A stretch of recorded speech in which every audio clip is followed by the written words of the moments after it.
Welcome to the War Room, a weekly roundtable discussion that takes place every Sunday at 5 p.m. Eastern Time. Tune in at 911warroom.com/Zoom. Welcome back, my friends, to the show that never ends. I'm so glad you could attend. 5:01 on October 9th, 2022, the 9/11 War Room. Thanks, people that could be here. Good to see everybody. Let's hop right into the new news. Bing, bada bing, bada boom. And the PDDNI visits New York City for 9/11 reflections, academic engagements.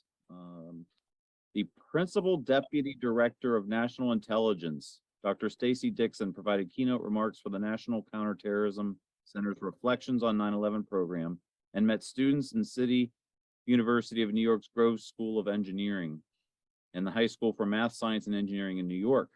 Basically, the sum of it was that they just came in and they wanted to share on, they reflected on where they were on 9/11 and the importance of remembering 9/11, which is kind of confusing because it's about the museum, which I thought the museum's going away, so I don't know how this fits into that. But after a tour of the museum, they headed to and talked to the engineering students. I'm just curious. I just want to hear the students. I think they're just trying to push the official theory. I'm not saying anything, but that's some interesting lettering on the person's sweatshirt in the front. Anyway,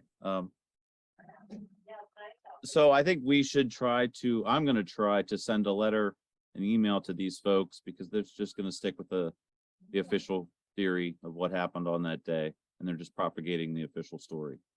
And if they're going to continue to harp on this, we have to be on them all the time as well, in my opinion. Next story, and again, anybody just feel to jump in at any time if you want to make a comment on these news stories. I got about 6. The next one, nearly 6,000 families of 9/11 victims are one step closer to receiving compensation. Nearly 6,000 spouses of children of September 11, 2001 victims are one step closer to getting compensation, a total of $2.7 billion that's owed to them. This is the United States Victims of State-Sponsored Terrorism Fund, and they've been trying to get this figured out for however many years. Representative Nicole Maliotakis introduced the Fairness for 9/11 Families Act, would compensate widows and dependent children of the lost in August. The bill was introduced by Jerry Nadler, which I'm not a fan of, but good for him on introducing that bill. And it was passed 400 to 31. I mean, if it passed at such a great margin, why did it have to be a battle all these years for these victims to get this compensation is my question. But, and Chuck Schumer, another person I'm not a fan of, passed the legislation, called on them to pass it in the Senate. So that's that story. This one went over my head. Hopefully somebody else could speak to it, or I'm just bringing it to everyone's attention. Just chime in on the previous one. You just remember every time there's a settlement, it comes with a gag order. Yep. So these people won't be able to make any claims or talk about the settlement or anything to do with the event, I'm sure. Right. There was a Sadly. thing we mentioned last week that Mick Harrison said that these gag orders of the past with the 1.8 average victims family compensation fund, that did not stop them from suing anybody that's found responsible for the attacks. So that's interesting. It gets into some legal stuff I'm not exactly clear on, but thank you for that, Myles. Afghan central bank assets, Biden's executive order, and victims of terrorism litigation. Again, I read this. It didn't make a whole lot of sense to me. Just a little thick here on this one. Basically, just going over the ability to go after Afghanistan and the Taliban for monies owed to the victims' families. But it really throws me for a loop because Afghanistan to this day still hasn't shown any responsibility for 9/11. So I think it's just a very odd predicament for the Afghan people and whatever's going on in the United States. That's all I have to say about that one. Sorry. FDNY 9/11 related illness deaths to soon surpass the number of members that died in the attack that day. It's a milestone no one wants to mark. Within the next year, the number of FDNY members who have died from 9/11 related illnesses is expected to surpass the number of firefighters and emergency medical technicians who died in the terror attack, FDNY and union officials said. As of Friday, 306 active and retired FDNY members, including firefighters and EMS members, have died of 9/11 related illnesses. So it's not quite to the 343. It's highly alarming. And the number that I've been sharing the past few war rooms was that there are over 10,000 people that have died from 9/11 related cancers. So this is so much more of a bigger problem than how many people died that day. We know that, but preaching to the choir there on that one. Hopefully we can get them on our side to be able to start. Hopefully somebody just gets upset and they can see that they just want justice as well. These two stories, they're the same story. Ed, I don't know if you can, I don't know if Adam's, oh, right on, Adam is here. Maybe Adam can help with this. Kraiijhagen and Kraiijhagen seek stay of, and I can't read the whole article, seek stay of 9/11 deposition leak sanctions. And I don't have access to the whole story here. That's one headline, the same headline, or basically the same thing one day later, October 7th. Saudis say Kraiijhagen's 9/11 MDL sanctions stay bid improper. And trying to read what I can see there. Kraiijhagen and Kraiijhagen Tuesday asked a New York federal judge to stay a sanction order over the leak of a deposition from the 9/11 multi-district litigation, contending the rule in which the sanction order was based doesn't allow the court to sanction a law firm. That's what that one says. That says the same thing, basically. I don't know what that means. Adam, can you speak on that at all? Or Ed? Well, it basically states that they can't be sued, countersued by the kingdom for making false accusations against the Saudi government.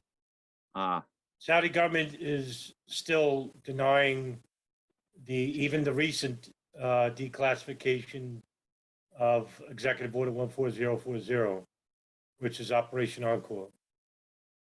So they're still denying that even with the latest revelations showing a Saudi nexus, which is now bigger, that they're saying that, well, none of that actually proves that anybody within the government actually was supporting people that were known to be part of the planes operation, 9/11.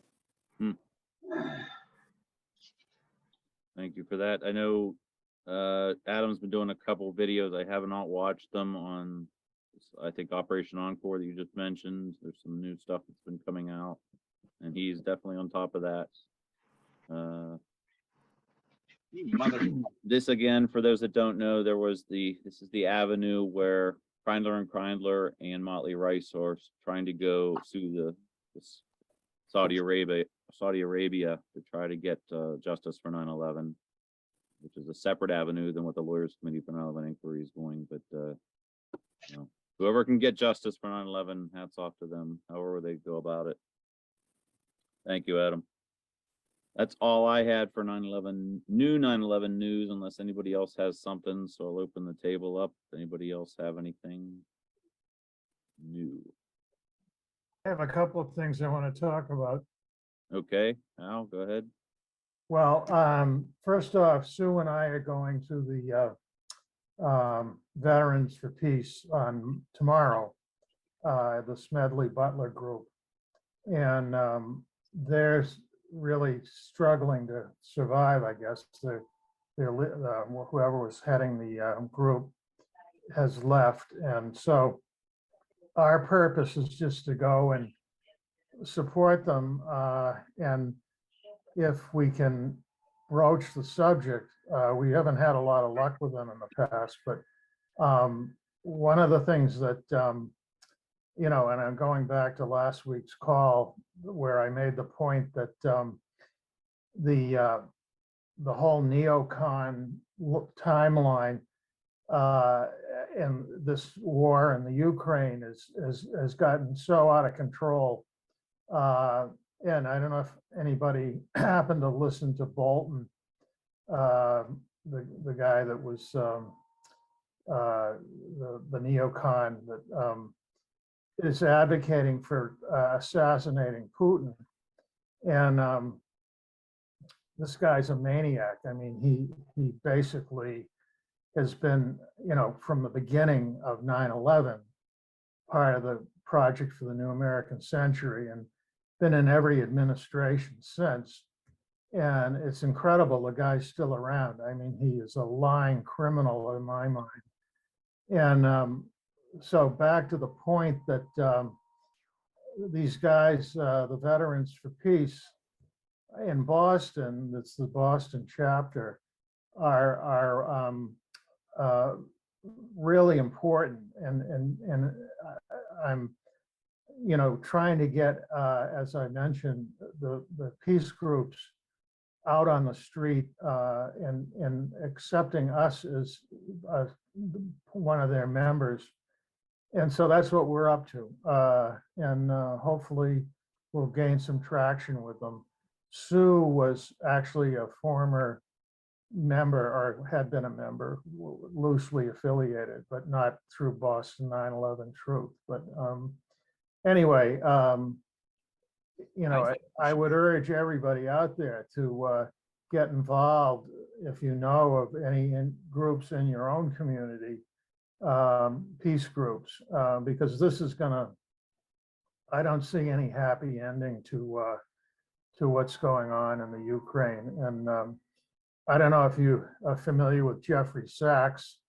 He's got a wonderful interview with what's his name, Matei, that I was just listening to. And I think Myles had sent it out. And it's really, an amazing analysis of, how this got started, who's behind it, and the off-ramp, as they so fondly call it, of getting, ratcheting down the confrontation between the US and Russia.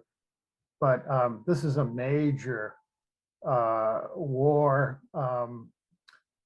call to arms that we're all going to be hearing a lot more about. And again, I urge and say that, 9/11, Boston 9/11 Truth, speaking for them, is a peace group. I mean, that's where I think our traction is going to come from. I'm pretty excited about it, actually, and thinking that we'll get a lot more visibility. And we have signs, the peace signs that we have as part of Boston 9/11. And so anyway, that's what I wanted to talk about.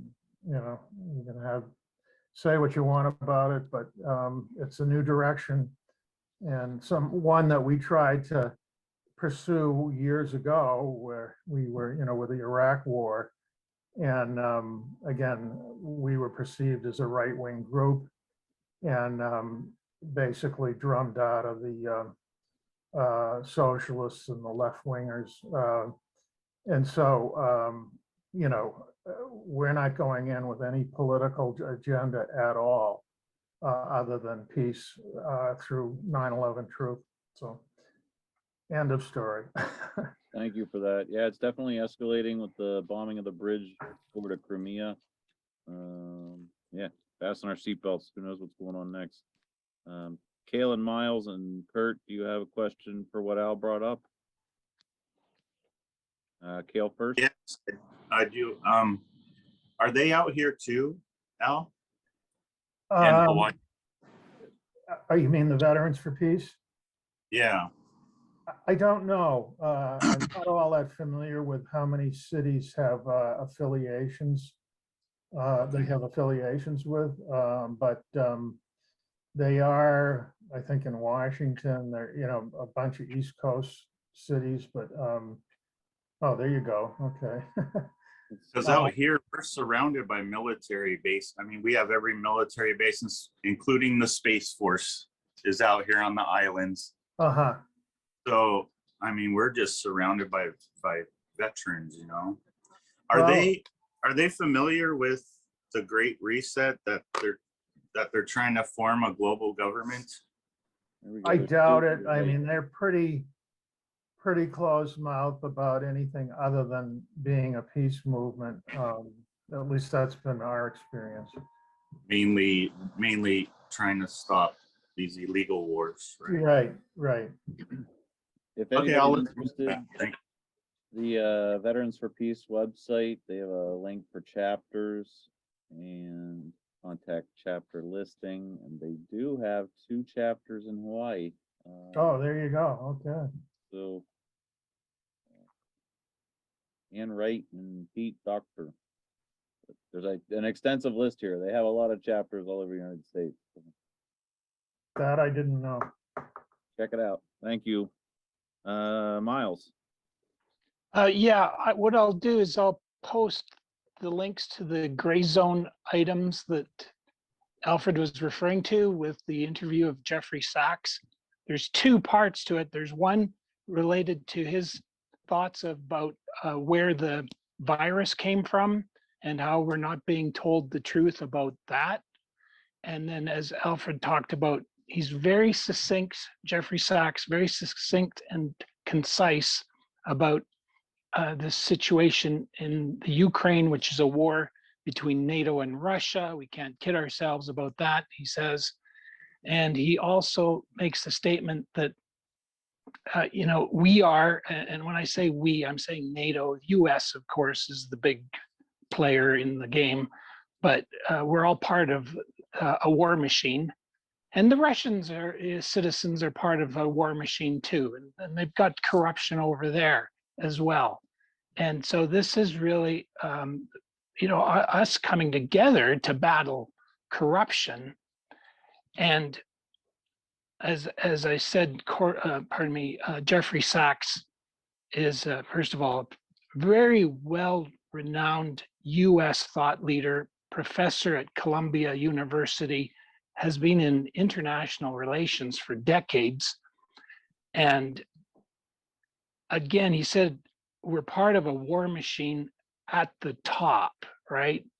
And so we don't have to be part of a war machine. We from the bottom should now change the top.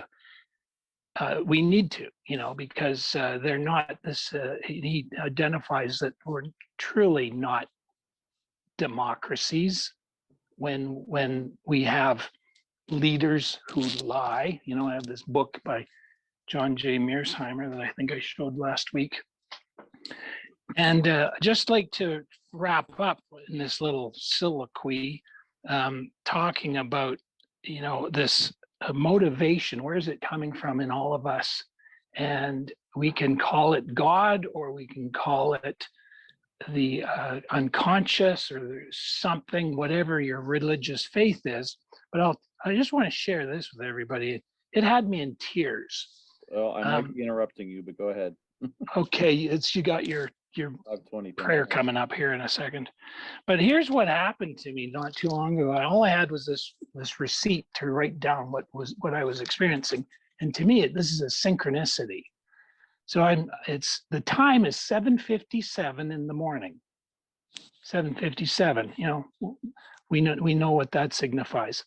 The song that's playing on my radio while I'm sitting in the vehicle at this stoplight is Tears for Fears, song titled Everybody Wants to Rule the World. And the sun is just breaking out up over the horizon in a brilliant display of energy. Hold that thought. For those that don't mind, or I don't care if you mind or not, every day at 5:20, I just say a quick little prayer. It could be whatever you want, whatever religion you are, you're kumbaya, you want to dance in circles, whatever. So just chill with me for a second. Lord, come to you right now. I thank you for all these people in this call. However they go about getting justice for 9/11, I ask, Lord, that you would show them the path, words to say, and things to speak that would impress upon people's minds to get justice for 9/11. I ask for a prayer of protection for everyone here, the Lawyers Committee, Kreindler and Kreindler, Motley Rice, victims' family members. All we want is justice, Lord. And I just ask for that we can see it in our lifetime in your name. Amen. Thank you, everybody. Amen. So what I'm sharing here is this come by a moment I experienced, right? So this to me is about synchronicity, a concept of Carl Jung, who I'm just recently a student of or learning about. But synchronicity he describes as an acausal combination of events plus the person experiencing it emotionally. So he's saying it's the numinous or the collective unconscious, he who beckons. And so again, time is 7:57. The song on my radio is Tears for Fears. Everybody wants to rule the world. The sun is breaking over the horizon because it's 7:57 a.m. There's 10 children.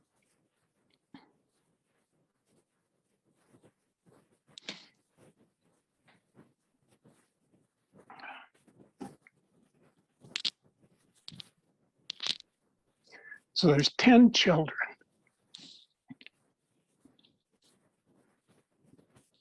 Okay. There's 10 children at this light on their way to school. And I've just driven past the Mackenzietown Fire Hall. And I'm thinking about this statue that a friend of mine created called the Water Bearers. And it's essentially that we're at a point where we have to raise our level of consciousness. And this Water Bearers sculpture is about a change in our attitude individually and collectively. And who are water bearers? Well, they were all these firefighters who were risking their lives and then had their lives taken. And we have to carry on as well, everybody here being the water bearers. So with that, I'll pass the feather. Thank you, Myles. Going to you, Curtis. Yeah, it's been a while since I've been on here. Can you hear me all right? Yep. Thanks for being here, brother.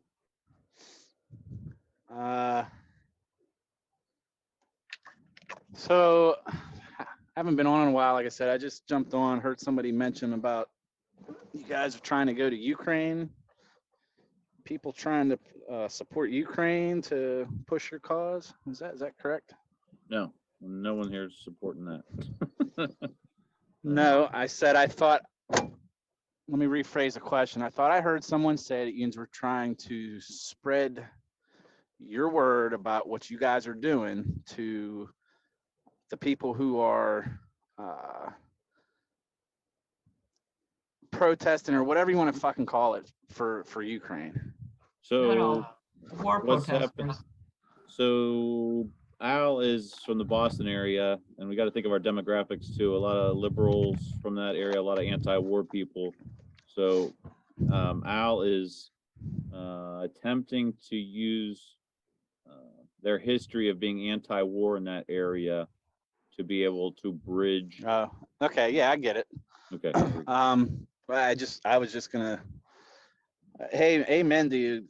Do what you got to do to get the word out, but I ain't ran across a single person that's interested in what's going on over in Ukraine, other than the fact that we've got millions of dollars obviously getting pumped in over there. And then you have a multi-billionaire last week who tries to offer a suggestion of peace talks. And you got Zelensky over there telling him to fuck off. So I think that's what a lot more people here in the United States are more concerned about, is all the tax dollars going over there, and the guy doesn't even want to sit down and have talks. Yeah, I think that's an increasing bipartisan issue. Here again, I guess if you live up in the Boston area, yeah, it probably is more liberal up there. If it helps spread the word to your cause, then I guess try it. Doesn't hurt Yep. to try it, I guess. We all come from different backgrounds, and yeah. Other than that, ran across my first gas station today in Ohio that was out of fuel. For The only those thing that they don't know, Curtis is the only a trucker. Go ahead. the only fuel they had today was the high test, the super. And the lady tried giving me some excuse that an RV or some shit backed into a gas pump, and somebody had to come out and inspect it.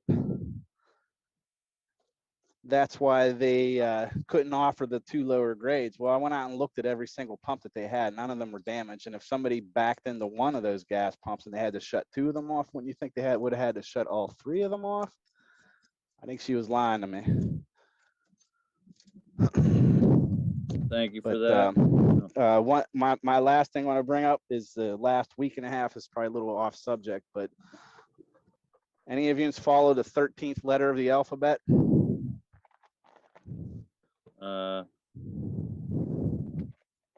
Hang on, I gotta count. It's the letter M, but what does it refer to? Yeah, I'm not sure. The I've heard people- 17th, the 17th. 17th letter. Oh, Sorry, 17. 17th. I'm sorry, 17th letter of the alphabet. Yeah, Yeah. You. Yeah, we're gonna get mixed reviews here. There's probably most people. Yeah, well, who- I haven't followed it that much. I've listened off and on for a year, but this past week I heard from 3 different places some serious shit's supposed to go down here at the end of October. I as And well. I've never heard of these people before, but it's just odd that they popped up in my feed. Listened to the last 3 days, and all 3 of them not connected in any other way except for that letter of the alphabet. But they're all talking about the end of the month. There's going to be that communication blackout, and I don't know, just a whole lot of stuff that I heard that was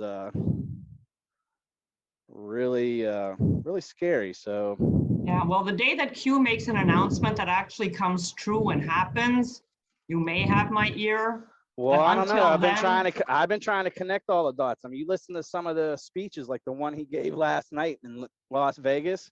Why does he keep talking about bushes? Why does he Yeah, keep No. talking about them? I He thought got I imagined- he's got No. no reason to talk about them except for the No. issues, the 9/11 movement. That's the only reason he would have to bring them up. This is like Nostradamus, who made 1,000 No, predictions. Okay, And they were- I'm thinking a whole lot of stuff's gonna come out here Let me- like real let me- soon. Okay, yeah. So a lot of you don't agree with Q. I understand that. I kind of listen to it, only not hardcore. I just listening to it like I would read the comic book section in the Sunday paper. But there is like what he's talking about. The chatter is that there is going to be an October surprise, and this may be this whole 10 days of blackout, communication blackout. That, I mean, if something was going to happen, October would be the time for it to happen. Yeah, I'm right there with you. Is it Cayle? Little I don't- Chief? No, that Yeah. was- that was Little Gene Chief, talking. I'm with you. I don't listen to it solidly either. I kind of listen to it like a comic book, like you said, but there's Well, just that too was many me. dots. That Oh, was no, Gene. Too that many was dots Gene. been connecting. Too Yeah. many dots have been connecting here over the Yeah. past year, and especially recently. Well, That was- we'll keep an eye that on it. was Gene. Yeah, that was Gene. me. What's his Guy. name? Kurt is his real name. Kurt. That was Gene. But you know what? I'm the same with Gene. I loosely listen. I pull my information from a whole bunch of different sources. I don't put my eggs in one basket. That's the way I am too, brother. All I'm right. just Okay. glad we're on the same page, then. Thank you, Sounds like Kurt. we're on the I'm same gonna- page. Thanks. Thank you, buddy. I'll move on to Cayle and then Ed. This is for Myles. Yep. Going back to what he read. Is he still with us? Yeah, hi, Yep. I was Hi, Myles. right here. Hi, Myles. Hi. You're in Canada, right? Yes. Yeah. Okay. Yeah, you're near our family. So is Sandra. But going back to Jeffrey Sachs? Sachs or Sachs, SACHS. Oh, SACHS. Okay. The thing you mentioned with the U.S. citizens and the Russian citizens, we're both propagandized Yes. similarly, and that's needed for the globalists to be able to get us to fear each other, divide and conquer, all that, order out of chaos. Is he familiar with Operation Paperclip? Jeffrey Sachs is very, very knowledgeable about international history. So I would say Okay, yes. Does he ever bring up how after the Nuremberg trials, how they brought in Nazis here to the US and brought in, I think it was a couple thousand into Russia. But with that, the propaganda that the German citizens had to be under, they brought that technology here to propagandize us for World War III, that type of prepping us for where we're at now. Does he bring up anything like that? Well, I have at least a book or two of his, and I could look it up, you know, what he talks about with respect to Operation Paperclip, but that to me is pretty solidly verified that that indeed was a program. Yeah. I want to kind of steer it back to our programming, all that. But okay, that's awesome because it's such a key where we're at now for all of us citizens, not the governments that are controlled by these guys, for us to fear each other, not connect, not unite against what they're trying to do globally.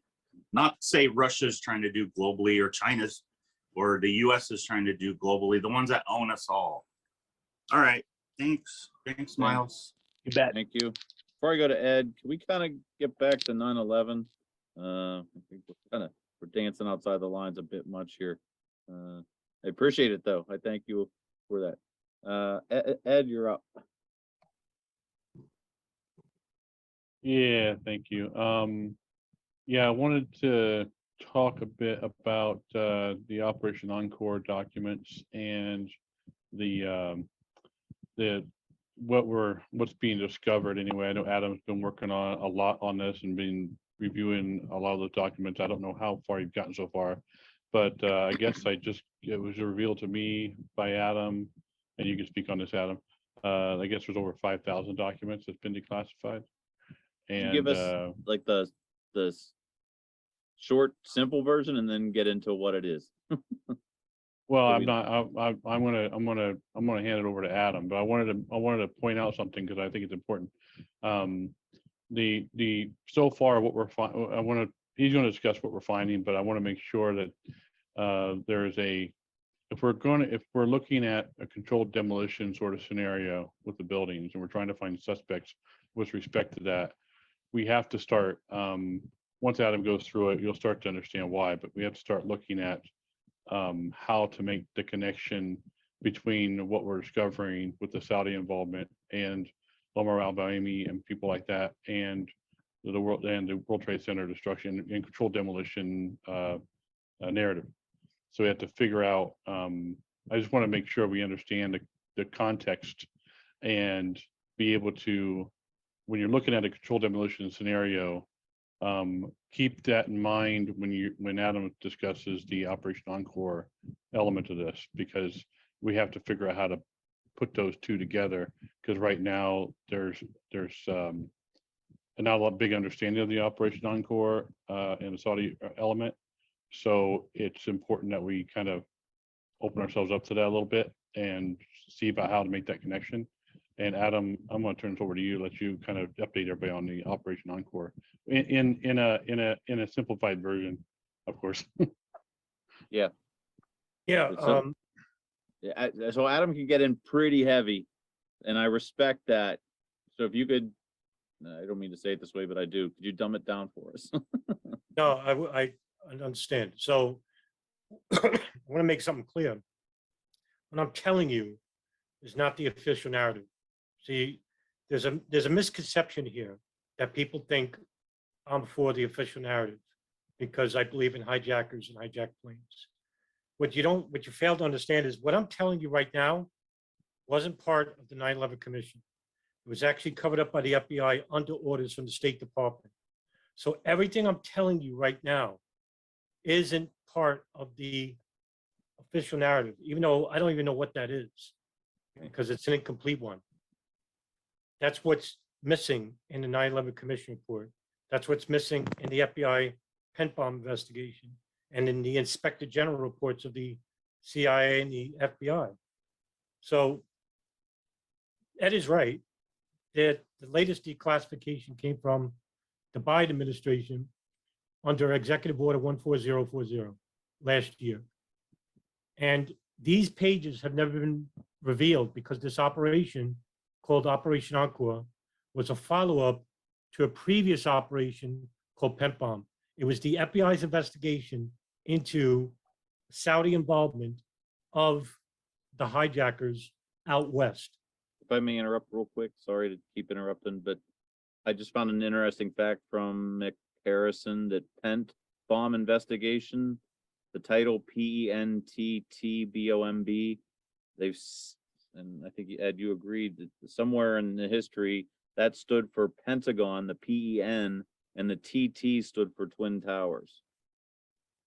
Bombing. So, bombing, yes, exactly. Thank you. Continue. I'm sorry. Yeah, and there was a in 1993, the FBI investigation into that was called Twin Bomb, Twin Towers bombing. So, getting back to what I was saying before, all of this information that came out through Pent Bomb was actually covered up under orders of the State Department through the FBI. So that means all this information that I'm going to share with you was actually not public until recently with the declassification of these files. And so that in itself right there is a revelation to the public that, hey, they covered this up for a reason. And remarkable as it is, I don't know how this is not in the front page news. I know why, it's because they don't want to show that there was a huge nexus that was covered up by the Bush administration and the FBI. So I read there's 5,213 pages declassified, even though there's 12,000 total, but I've read 1,877 pages so far. And I made 4 videos. And what it shows is that I'm going to keep it simple so I don't lose you. So before 9/11, there were 2 men. I'm just going to use their first names, Khalid and Nawaf, so I don't lose you with Arab names. All right, these 2 guys were at a very big terrorist summit with all the big leaders of terrorism in the world. And the intelligence services knew about it, the CIA and the NSA, okay? They knew about it because they were listening to the phone calls of these people. But they didn't share that information with the FBI or the State Department. So nobody knew except for these 2 agencies. These 2 guys who were involved with Al-Qaeda, that they were involved with previous attacks, were coming to the United States after that meeting. The CIA and the NSA knew this, and they came to the United States, and they didn't tell anybody that they were here. So they were watching these people. So these 2 guys were being helped by Saudi officials in California, right? So hopefully I'm not losing you here. So these 2 guys would get money, housing, travel, because these guys don't speak English. So they had to be helped around. And the people that were helping them, some of these people were actually officials of the Saudi government. Some of them, not all of them. And that the NSA and CIA knew about this information for 16 months and didn't tell nobody until 2 weeks prior to 9/11 at a principals meeting of all the intelligence and State Defense Department bigwigs. And then they're trying to run around, find these guys. 9/11 happens because they became involved with the hijacking of Flight 77 that crashed in the Pentagon. So afterwards, the FBI started doing their own investigation. And it was the biggest investigation in the agency's history. It was called Pent Bomb. And what they found through the public information, tangible, like money transactions, interviewing people that, hey, these guys were helped by certain people in California and they're related to the Saudi government. So the State Department under Bush said, because we're friends with Saudi Arabia, we have to cover this up. And they did. All the findings in Pempom were classified. After that, in 2016, another FBI investigation began. It was called Operation Encore, and it was a very covert operation. A small team of FBI agents started wondering, hey, wait a minute, Pempom really didn't end, and it was just basically forgotten about because the State Department didn't want this to leak out. So they started their own investigation, and what they found was even worse, was that they were being helped by a bigger ring of Saudi government officials who were giving these people money, housing, transportation, and whatnot. And one of these officials is actually he's actually in Saudi Arabia now, but he had a government employee job called the Saudi Ministry of Foreign Affairs. And it was an office in Washington, D.C., a couple of blocks down from the White House. And that he knew George Bush, and that he knew Dick Cheney and these people. And his name was redacted in every single file of the FBI, except for one page. And the FBI let it leak. And they said it was by accident. But in other words, the FBI agents that were involved with Encore wanted this to leak because they felt that public needs to know. And because of that leak, and because of these files that were released, what did we find out? Well, I found out that one, both of those hijackers that came from that meeting were met at a restaurant by a Saudi government official. That Saudi government official knew about these two men that were coming from the meeting, the terrorism meeting, because somebody from that meeting called them. And that they knew they were coming. And that they knew who they were. That they knew who they were about. And they let them into this mosque, and that they gave them housing, and that payment came from that guy in Washington, D.C. So that guy in Washington, D.C. sent two other men to meet What's with his name? Muir al-Jara. Ah, That's his name. If you heard that name around, Yeah. that's who it is. okay. Muir Moose al-Jara. said, Yes, short. he's the Saudi Ministry of Foreign Affairs, an office that was in Washington, D.C. And he actually was being interviewed by the FBI, and they found child pornography on his computer, and they said that you have to, I want you to help us in our investigation. And instead, he was allowed to leave to Saudi Arabia. So he's in Saudi Arabia now. So anyway, this guy sent two men from his office to make sure that the two hijackers were given everything they needed. And now with these files, we can link the two hijackers to the Saudi Foreign Minister of Affairs and three other Saudi officials who were working in levels of the Saudi government. And what they found out was there was one other guy that met them at the restaurant. His name is Omar al-Bayoumi. And the FBI found a passport of his on a CD-ROM, and on this CD-ROM were passports of other hijackers. So what I'm trying to tell you is now we have a direct connection between the Saudi government, the Saudi officials in Los Angeles, and the hijackers. And why is this big? Because for years, we've been told there is no connection at all. That Omar al-Bayoumi never met with the hijackers, that he never worked for any government agency, that he doesn't know Muir al-Jara, but he lied. He lied to the FBI. He lied to the 9/11 Commission who interviewed him. And so did three other Saudi officials who worked under Muir al-Jara. All these people who were interviewed by the FBI, who were interviewed by the 9/11 Commission, are all given a pass because we're allied with Saudi Arabia. Now, I've been saying this for years, that if you want to tie Israel, and you want to tie the CIA, and you want to tie the NSA to pre-intelligence operations inside 9/11, well, you need your foot in the door, and you need names. I just gave you names that we could work with, that we can actually get our foot in the door and hopefully kick the freaking door in regarding all the agencies I just named. But here's the problem. As long as you don't believe in hijackers, hijack planes, none of this I told you exists. I don't see why not, but before you get to that, is it true that I heard also that the Mossad had agents near these locations for the Saudi, and they were also monitoring? Yeah, but we don't have, the only thing we have in regards to direct information about that is the Gerald Shea memorandum.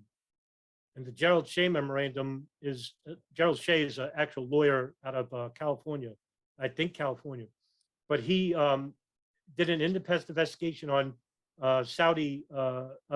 Israeli intelligence rings, one being the art student ring, not the one in the World Trade Center. They're not Israeli. Right. This one was bigger. This is Yes. the bigger ring. Like 250, 300 people involved. And Yeah, what they so did let's was, pause there a second real too, because I want to make that clear to everyone in this room. There was an Israeli art ring, but there was a smaller Austrian art group that everyone gets confused between the Austrians and the Israelis. And yes, thank you, Adam, for addressing that. I didn't realize it was that much bigger. yeah, but there- yeah, for some reason, there's like this misconception that, oh, this ring is small and, you know, they're not, believe me, they're not going to take pictures of them wiring a building. That's simplicity. right. Okay, that's not them. This Right. ring is so much bigger. It's huge. And The so bigger- Austrian art students were the ones that made the little prop outside the Yeah, Gelatin 91st Bee, floor. Gelatin and- Bee. That's what Yeah, they- Gelatin Bee, and took pictures of themselves outside the building, and that was their thing. That was it. Right. That So was a this Israeli ring is huge. It's really, really big, and it's still considered the biggest foreign intelligence ring ever operated in the United States. And at the same time, you have these moving companies in Florida and New York and New Jersey that hired these Saudi students, and they were basically just monitoring people from that were involved with 9/11 as well as their affiliates. So all these people were throughout the Southwest, Northeast, and they were living close by to the 9/11 hijackers. So whatever information they collected, we'll never know because we, the federal government, through the Immigration Naturalization Services, deported all of them. Yes. So we'll never know, just like the Saudis. We deported all of them. We'll never know what they have. They're not going to share with us. So we can only go by the information that either that's declassified or from people like Gerald Shea, which are few and far between. So that's the only information that we have. So it's very little. Thank you. We can't be in a rush to, you know, say, hey, you know, they may know more than what we about. I believe that they do. I believe that they do know more. I believe that they were intimately involved with pre-intelligence, that they may have, just like the Saudis, that may have given assistance to members of the Hamburg cell on the East Coast, right? So Saudis took care of the two guys out west. Because why would the Saudi Israelis know about these people right off the bat? How did they know? Did they run their own separate rings? That could be a possibility. That, or were they working with the NSA and the CIA regarding pre-intelligence and knowing what they were talking about on these phones? That very well could be. If remember what the apparatus of all intelligence to collect information, because when you collect information prior to an operation like 9/11, one, you can make sure that the operation goes smoothly by letting these guys continue what they're doing. Two, you can manipulate the operation. How so? Well, if you know that the World Trade Center is part of the attack, hey, maybe we can ensure the buildings are full down by planting bombs in the building or thermite or whatever in the weeks prior. Remember, they were listening to these guys' phone calls since 1999. That's 2 years prior to the event. That's a lot of time you could rig a building. All three, no less. And of course, four, the third point is that all of these intelligence operations don't need a lot of people to be involved. You just need a couple of people to make sure that they're influential enough in letting the attacks happen so that a greater geopolitical agenda could take place. Yeah. And what is that? Well, that is what's happening right now. Iraq war, Afghanistan, Yep. Syria, Libya, Never-ending wars. Yep. all right, Patriot Act, the North Defense Intelligence, National Defense Authorization Act of 2003, 2004. And of course, one of the most important memorandums that we've ever had in our country that no one talks about. And that is to what defines an enemy combatant. And that memorandum was written in November of 2001 by none other than Dick Cheney. And so that term was loose, enemy combatant. What does that mean? Could mean anybody. Guess who are enemy combatants in the United States? The January 6th rioters. Yeah, right. Right? So Yep. in other words, these memorandums that were written after 9/11 couldn't happen unless 9/11 was successful. That's what I'm trying to say. And so how was 9/11 successful? Well, you have to go back in time. And I hope all that made sense. Yeah, thank And you very one much. another important point to point out is that the George Tenet hearing, where he was caught lying in front of Congress about them knowing about those two hijackers being in the United States, and not sharing that information with the FBI. It was I can't remember how many people within the CIA actually read the 53. the 53, and he said 53. nobody read it. No, everybody And, read that cable that they were coming to the United States. Right, and then George Tenet said and lied right there in front of Congress about Lied. that. And so that's a perjury charge right there for him at least. Yeah. Yeah. And then you want to know, why did he lie about it? So that's another important point. Another important point too is that as he mentioned, the enemy combatant question, all the folks who are in Guantanamo Bay and the prisoners, what's happening right now is that they're working out deals with some of the prisoners. And what's going to happen is if they end up working out a deal with these prisoners, then guess what? No trial occurs. If no Right. trial occurs, there's no discovery. No discovery, you can't find out what they know. So they want to work out a deal with these guys, because then it closes the door to any further information that can be found out. That means we'll never know what the government had or didn't have in regards to charging like Khalid Sheikh Mohammed. Yeah. That's whenever why you get this is why if a trial doesn't happen, we're screwed, because so- those files are then classified for the next 30, 40 years. All these guys in Guantanamo Bay, there's not been a trial in 21 years. That's unbelievable. There's a reason for that. Listen, real quick, there's a reason for this, right? I've interviewed 2 FBI agents regarding close to the case, and they think that because even if they told the truth, even if they were involved with 9/11 and that they admitted it, even if they told the truth, well, then guess what? That truth can't be used because they were tortured. So in other words, you're not to know anything. You're not to know whether they were involved or they didn't involve. You're left with, were they really involved? In other words, you're led to believe that they're involved or not, but Right. you're not to know it. And that's Yep. why you can't do anything with belief. Well, that's what's going on right now. That the latest that I heard from all of that, I think they were going to postpone any hearings through November, and basically they're fighting about whether the FBI's interrogation of Khalid Sheikh Mohammed can be used, because they say they didn't torture him. Well, he was still under duress from the torture from the CIA, and that torture, what was it, 163 times waterboarded. They threatened his family, said they were going to kill his family. Like, you're going to say anything at that point. Like, you'll admit to anything. So that can't be used. That can't be a legitimate way to hang these guys. Yeah, thank you. Cayle, did you have a question for these guys? Yeah, I just want to say, I actually agree with that. Well presented. Yes. That the end talking point, because it's true. They've turned us all into domestic terrorists. Everybody. They've turned us all into a virus with their last event. And by doing that, they're able to strip us from our rights, our voice, anything in the name of global emergency. So I totally agree with that. A geopolitical issue, working towards a global government. When they talk about the Great Reset, we know what that means. And how they're bringing it in is through false flags. The only thing I don't really agree with is the Saudis being the main perps in all this. They direct us to them, like the indestructible IDs coming out of the buildings after the explosions. It's just to divert us and keep like the sheep and cattle herded in a certain direction. They're under damage control right now. So the Saudis are good for damage control and keeping us focused on Saudi Arabia. But I'm glad he rolled it back to Israel and other countries involved.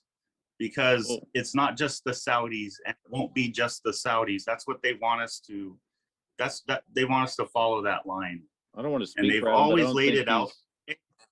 I don't think he's Yeah, saying no, the Saudis. He's just saying they're the avenue. I'm not saying he is. I'm not saying he is. I'm just saying from our point, 9/11 Truth Hawaii, we don't believe that it's the Saudis that are the main perps. They're part of it. They played the patsies, but overall, they've been false flagging in this global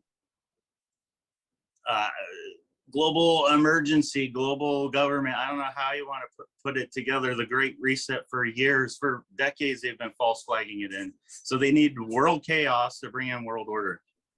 But I actually agree with the Patriot Act and how it flipped everything onto us and made us all look like the suspects.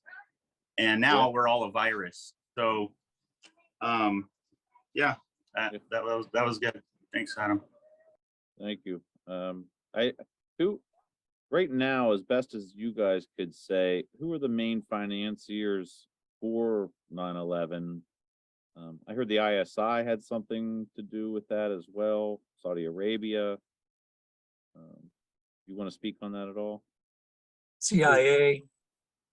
No, the Okay. CIA was not involved with financing, and there is no evidence for it.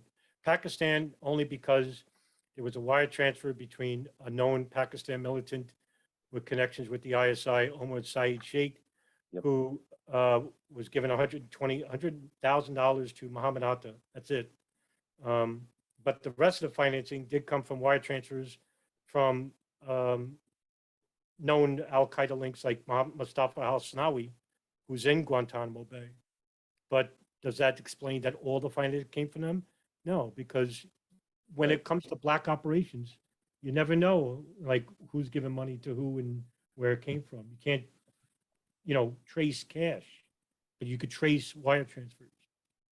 I just saw, forgive me, I just found, first time I saw this video clip, We Are Change New York confronted, Luke Rudkowski confronted Joe Biden early about his ties with an ISI guy right there. I forget what his name is. That's William. who gave Saeed Sheikh the money. Yeah. So Mahmoud Ahmed. So there was some tie, and Joe kept walking away every time. It was like 4 separate instances. We Are Change confronted him about it, and he walked away every time. Pakistanis funding part of 9/11. I understood it. Well, Mahmoud Ahmed met with Porter Goss and Bob Graham in New York on September 11th. And then Saudi Arabia had a significant part of funding. Follow the money.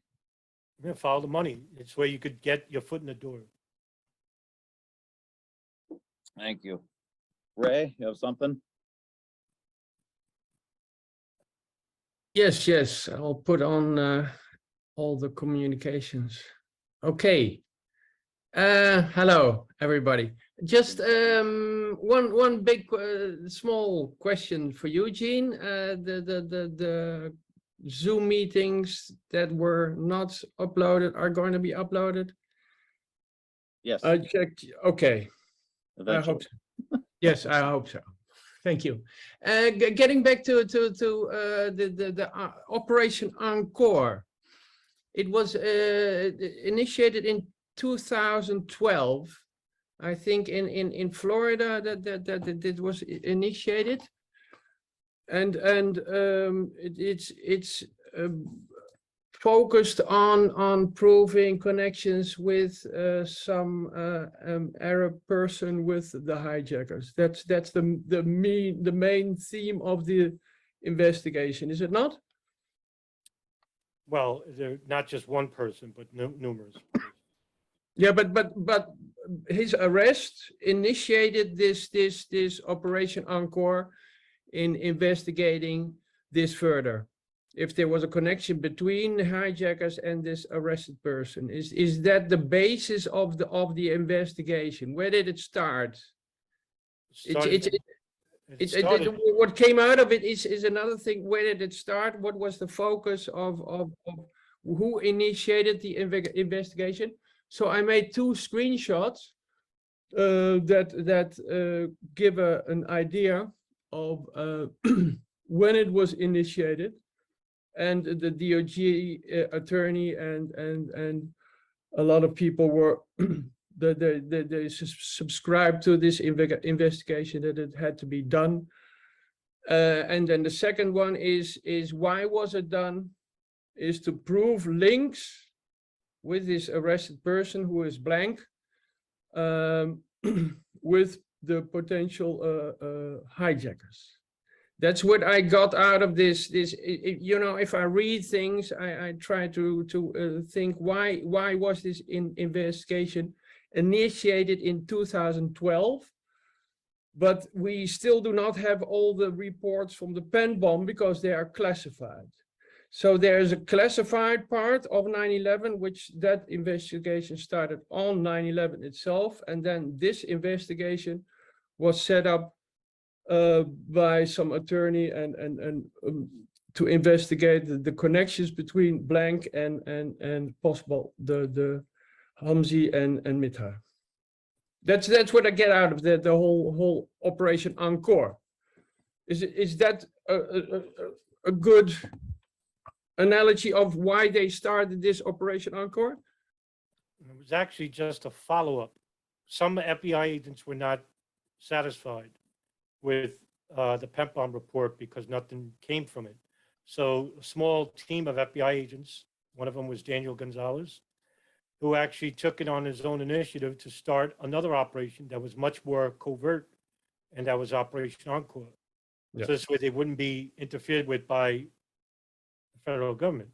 So what they did was they took all the old files from pen bomb and then took those leads and expanded on those leads and found that there was even a bigger Saudi link than what was previously covered by the FBI pen bomb report. Okay, but these FBI agents who did this Operation Encore, they had access to the classified information of pen bomb? Yes. The pen bomb, the classification that is not released to the public. That's right. It's a lot of it. The pen bomb was the biggest investigation of the FBI ever, and according to them, it's still an ongoing investigation. If you look at the last video they publicly made on YouTube about Shanksville, there is a woman that mentions that they're still not finished with their investigation. Yes, it was not. So it's we can conclude that there's still a part missing. So what Encore provides is a part of the investigation of pen bomb. I guess no, it's an expansion of the investigation of Right. pen bomb. Yeah, That's what I but just if it gathered was from never it. if it was never released by pen bomb, and it's now released by Encore, it's some, you know, I want to see the big picture. It's not about the details, names, places, etc.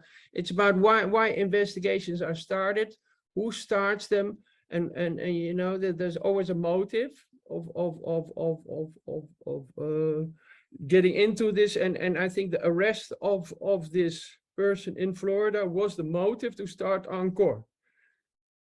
The FBI did not say we have to do pen bomb all over again.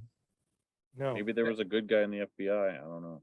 No, there are good guys. There's a lot of whistleblowers. Yeah, always good guys and bad guys, huh? Well, there are But whistleblowers. it's interesting that it started in 2012, and I think that's also a certain thing that it started in Florida, and the Florida Bulldog is very high on putting its and I think this FBI agent, this Gonzalez, you said? Yeah. He has also relations with the Florida Bulldog. There's a kind of a small group of people who want to put the blame in the shoes of the Saudi government. No, no. It's not used in a trial? I don't know what you're talking about. You don't know. It's very interesting that if you go to who organizes the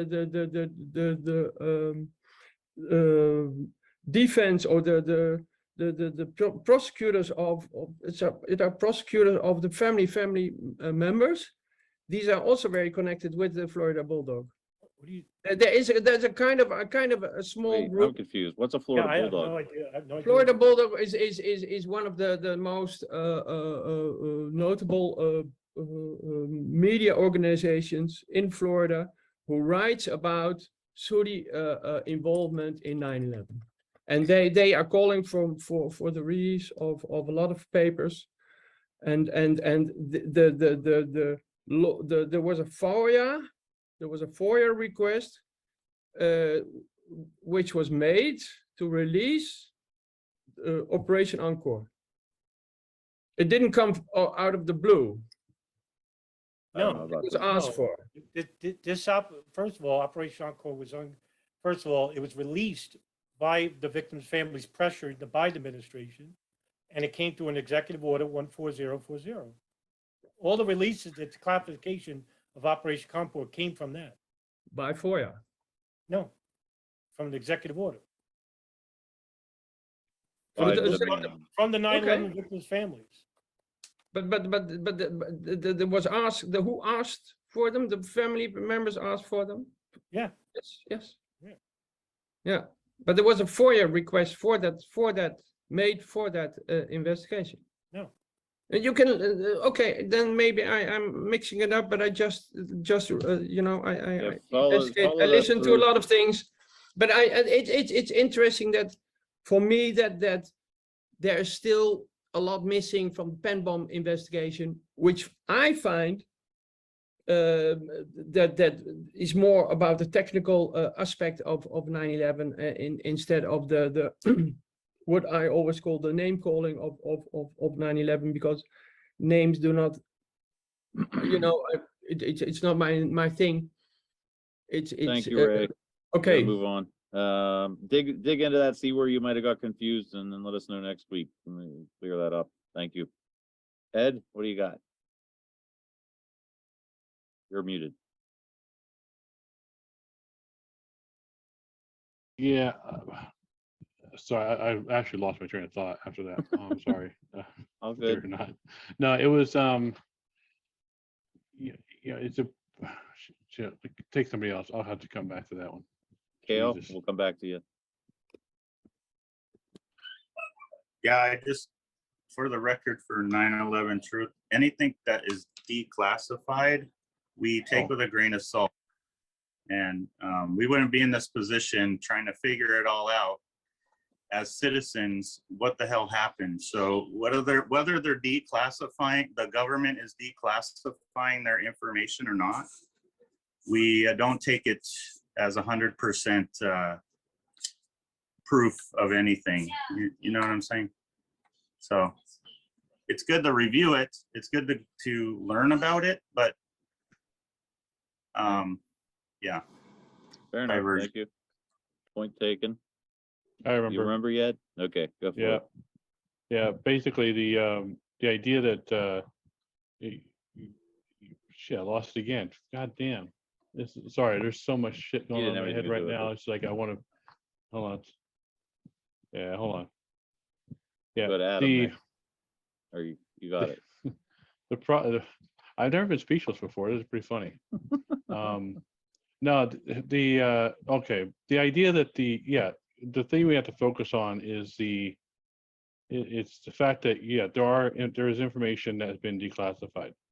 The documents have a lot of redactions to them, and that's how it is. So the fact that we spent many years in the truth movement griping and complaining about how they didn't tell us everything, they didn't give us information, there was stuff left out, et cetera, and then so it's like, I don't know, it's just weird we're now declassifying things and now sharing the information, and it's like, oh, we got to be wary of it. It's like, wait a minute, what are we doing here? But I get it, but it goes without saying that you look at things and you verify the information as best you can, but you also have to remember that we acknowledge that they haven't shared everything with us. We acknowledge that there's redactions, but you work with the information that you have. So keep that in mind. Just work with the information we have. Understand that there's stuff they're not telling us, and go from there.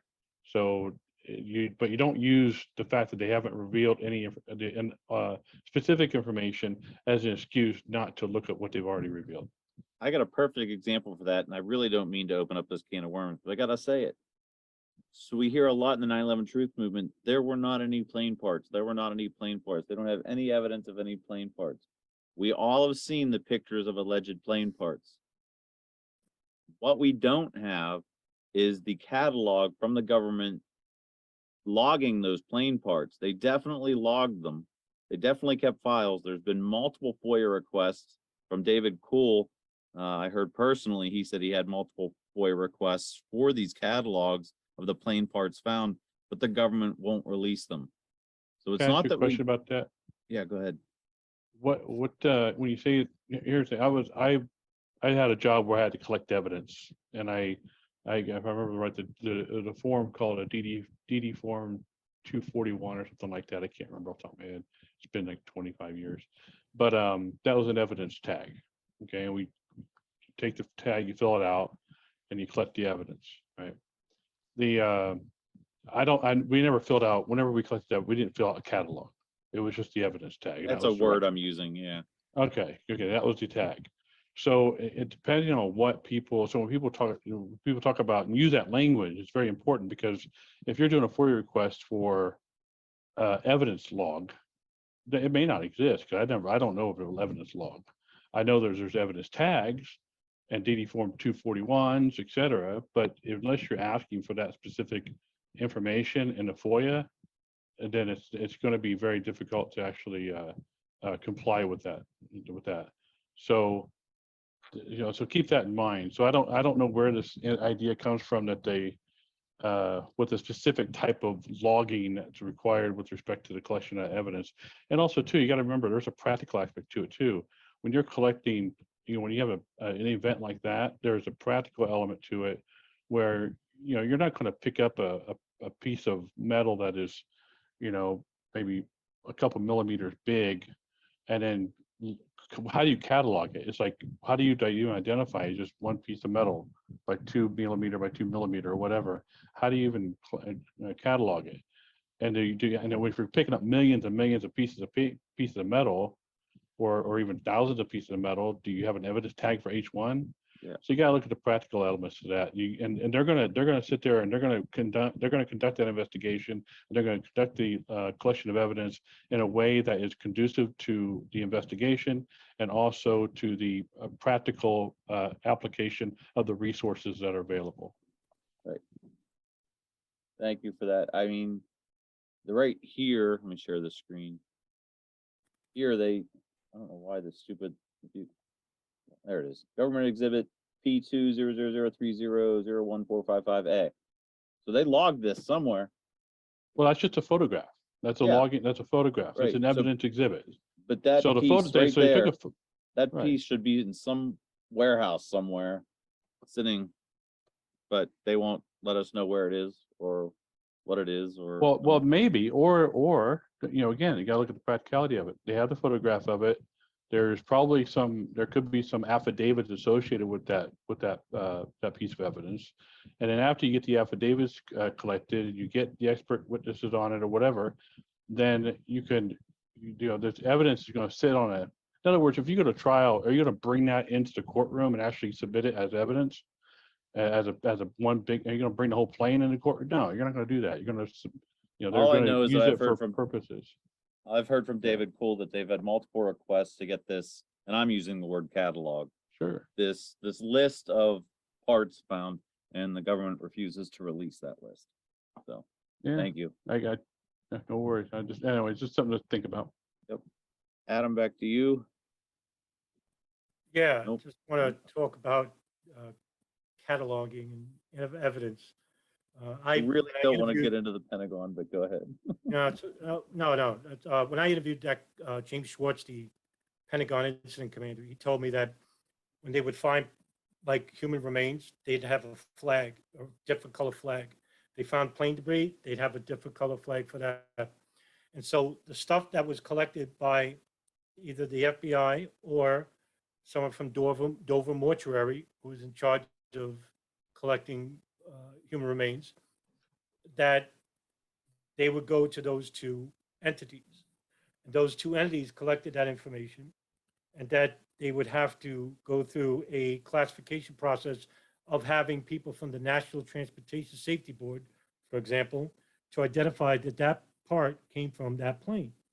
And so that what you're talking about as a catalog isn't really just a catalog, it's an identification process. Now, here's the thing. You could say that, you know, this plane really didn't exist, it's just a drone, right? But that would mean that you're now implying that the National Transportation Safety Board and the FBI and the first responders that picked up this plane debris, identified the plane debris, they have to be in on it at some extent. Two, this catalog or whatever class, whatever list does exist, but they're not releasing it to you because why? Who the hell are you? You're just some no planer, right? They could like, why do we have to prove anything to you? Or three, they have this list and that they are not releasing it for the simple fact that these rumors about plane debris being fake, that the planes are fake, no hijackers. Well, guess who that benefits? Well, that benefits them because of all the information I just told you with Operation Encore is all disappeared. It doesn't get talked about because if you're not talking about hijackers, you're not talking about Operation Encore, you're not talking about the evidence relating to the federal governments and the CIA, NSA, and the Saudis and the Israelis who were monitoring these people and assisting them to make sure the operation goes, you know, fluidly. Yeah. So as long as you're arguing about no hijackers, no planes, none of this goes anywhere because you don't go anywhere. That's one of the statements made in many posts in the 9/11 Truth Movement group in Facebook is, oh, look, another endless Pentagon debate because we just sit there and argue about this stuff and we're not getting anywhere arguing with each other on what we think. So, thank you for that. and then the stuff that we're talking about right now, that doesn't get talked about. Yep, I agree. Thank you. This is a good one. I like this. This went really well. I really appreciate you guys coming in and sharing that. I think we all can agree that our civil liberties continue to be eroded, and they're using these avenues to continue to come after the people and our rights. And I'm so glad all of you are part of this, and we continue to press on. Each in our own way. We each have our things that we like to talk about, our own way of doing things, and we kind of rub each other wrong in some aspects, but we're all one big, happy, dysfunctional family. I do want to say, can I, oh, I'm sorry, I didn't want to jump. I didn't see his hand. Go ahead, Jason, and then we'll go back to Adam. Actually, this question or comment is for Adam. First of all, hi, everybody. Sorry I was late. And Adam, as far as your point goes on the people on the ground having to be in on it, I disagree. I think you could have 20 people on the ground picking up all those pots and they could easily be silenced just like everybody else.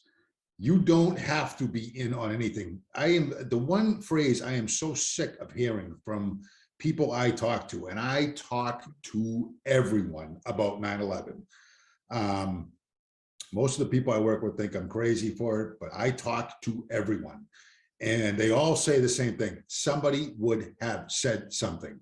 And I point out people who have said something right up to myself. And you know what? It doesn't matter. It's almost like if they went on the news at night and said 9/11 was an inside job, people still wouldn't believe it. You know, so I disagree that all those people on the ground would have to be in on it if those pots weren't real, because I think you have people everywhere. A 2-star general out there saying it was an inside job. I forget his name off the top of my head. Yeah, he might have even been at the Pentagon that day. I think he passed away recently, but you know, I don't think anybody has to be in on it. to be silenced. I mean, like I said, I just disagree with that at this point. Jason, You know. can I just say, I mean, they don't even have to be silenced. I mean, they can Just just not do their believe, job. right, Sandra? Exactly. I mean, they can Yeah. collect what they collect. They can, in good faith, you know, file it the way they're supposed to file it.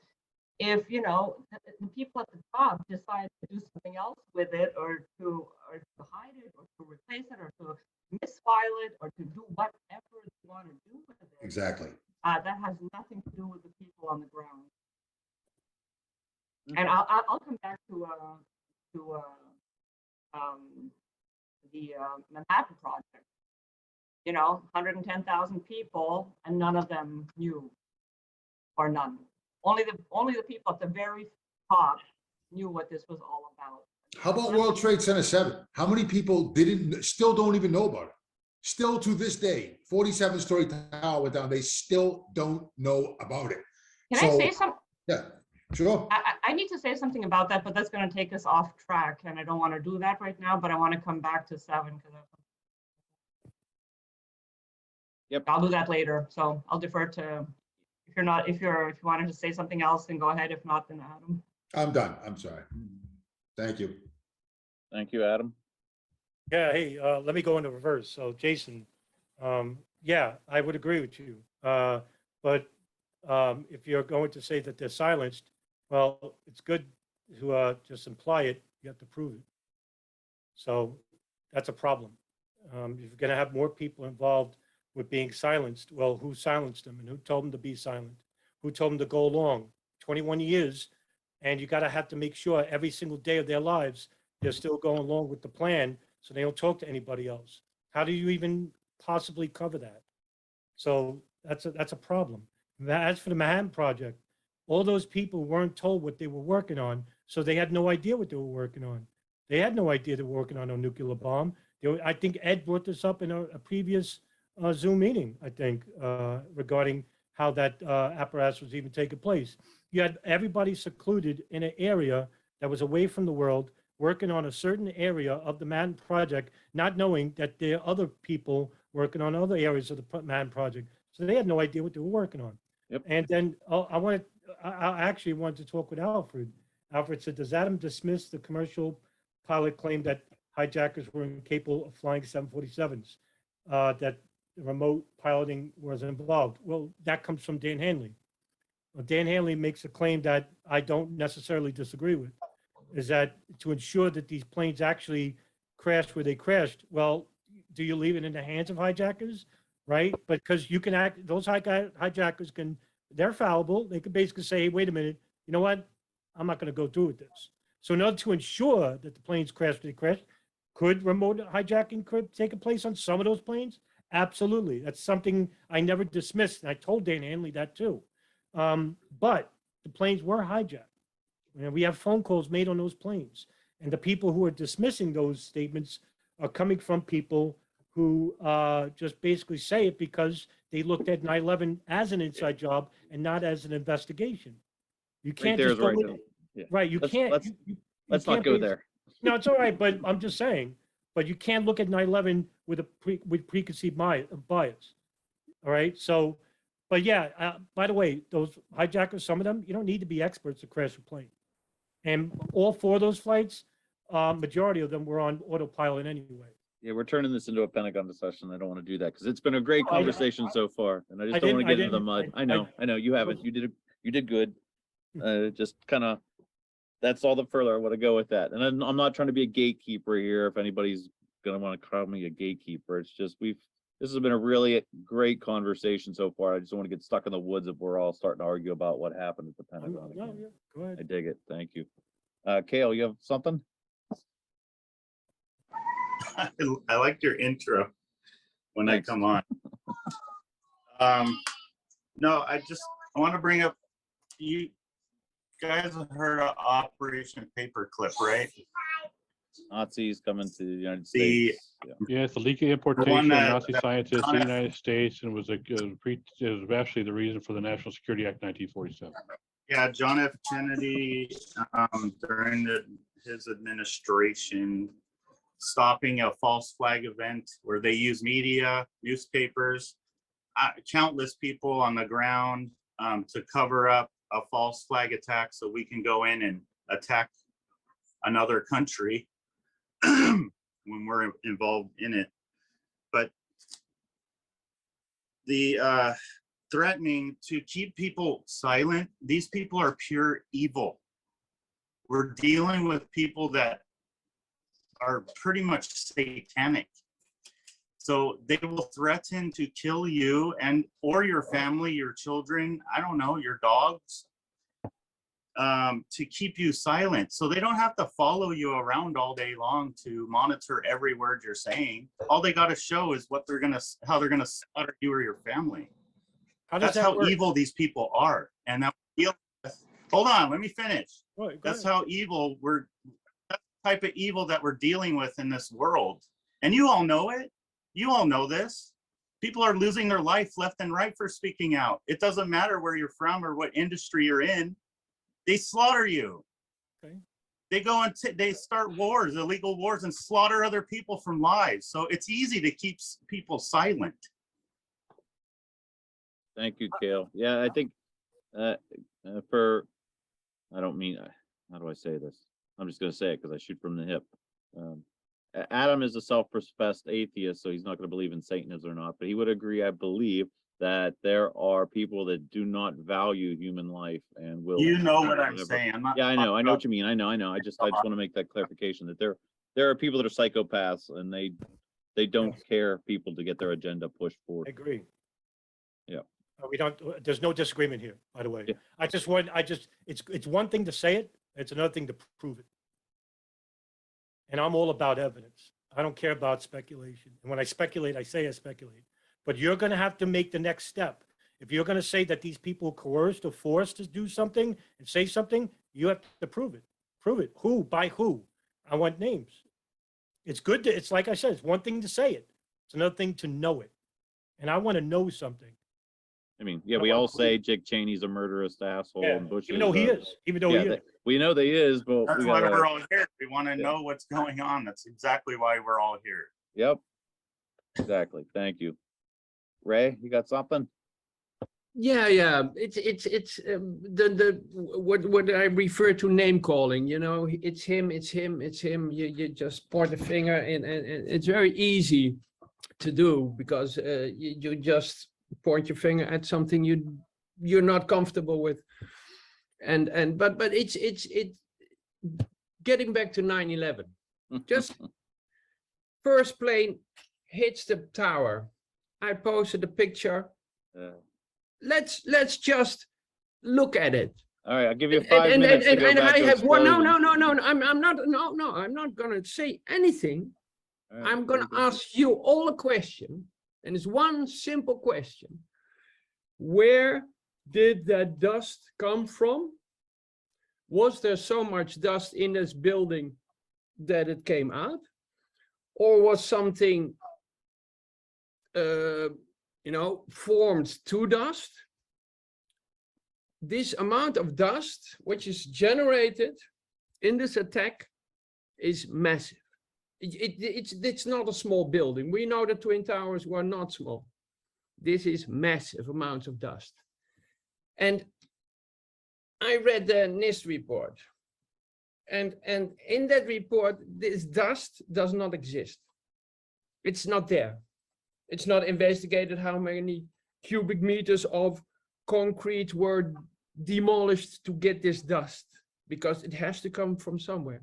So I want you to answer, how do we only see dust and very little flame? It's a thing, huh? It's a thing. You have Because the dust is blocking the flames. But where's the dust coming from? Ray is our resident. All the concrete being explosion pulverized man. inside the building. Yeah. What pulverized it? Well, the plane crashed into the building. Is that so? Yes. It was Yes. not Yes. investigated. This dust is not investigated. I saw it actually concluded I naturally. understand that you have an opinion, Jason, but we're Yeah, fighting you're right. the, And that's all we're we're gonna have. fighting we are fighting the NIST report. We are Right. fighting the NIST report together, and Yep. I think this is amazing that We are not looking at the massive amounts of dust which are ejected to all Define sides. define massive wait, amount of wait, dust. What does that mean? may I? To all Sure, I directions. just don't know what you mean by that. That's all. You see the dust cloud evolve? It's coming out of the east, out of the south, out of the north, out of the west. It's coming on all sides of the building. Right. What do you mean by Joseph- massive? Massive No massive amount of- dust. Okay, Massive Joseph has something to ask. Go ahead, Joseph. Yeah. Thank you for the opportunity. I agree you can't deal with a word like mass. That's subjective. Let's be objective. The Naudet brothers did us a tremendous benefit in getting these frames. The color of smoke is not jet fuel being oxidized. The color of smoke is oxidized energy of some kind that's ejecting itself from the building in several directions. I enjoy most, and probably some of you may give me that enjoyment, when I point out to you a specific pattern of explosions that has to do with the construction of the building. If you'll notice higher up, the exact points where the trusses, the roof trusses that hold up the antenna, have to be separated from at 4 points. You can only see 2 of them. The explosions separate and ignited separately from the airplane, several floors up at the same time to destabilize the tower. It's the roof truss connection with the outside wall on what we're looking at, which would be the north and the east wall, because the sun is coming up on the east. And so we are looking at pre-planted explosives specifically designed to unsupport the tower and the main cross beams up at the top that will keep the building from twisting. How many of you knew that before I said it? That was my inkling, yeah.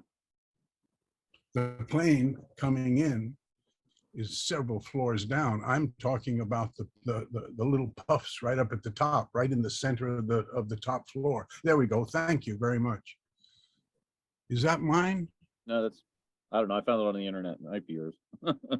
Yeah, no, it looks, yeah, I have spent a lot of time on this.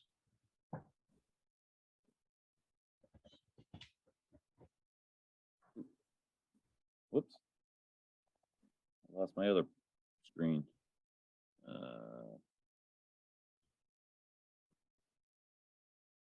Any other point to make there, Joseph?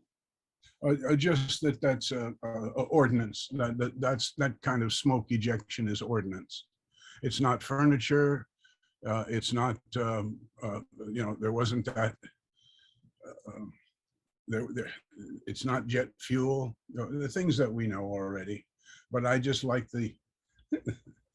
I have a lot to say. Believe me, I've been listening to all, and I appreciate very much the opportunity to add something that I hope is of value. My comments come when nobody else wants to fill up this space. But can we call it a blast? If it's ordnance, it's a blast. If it's ordnance,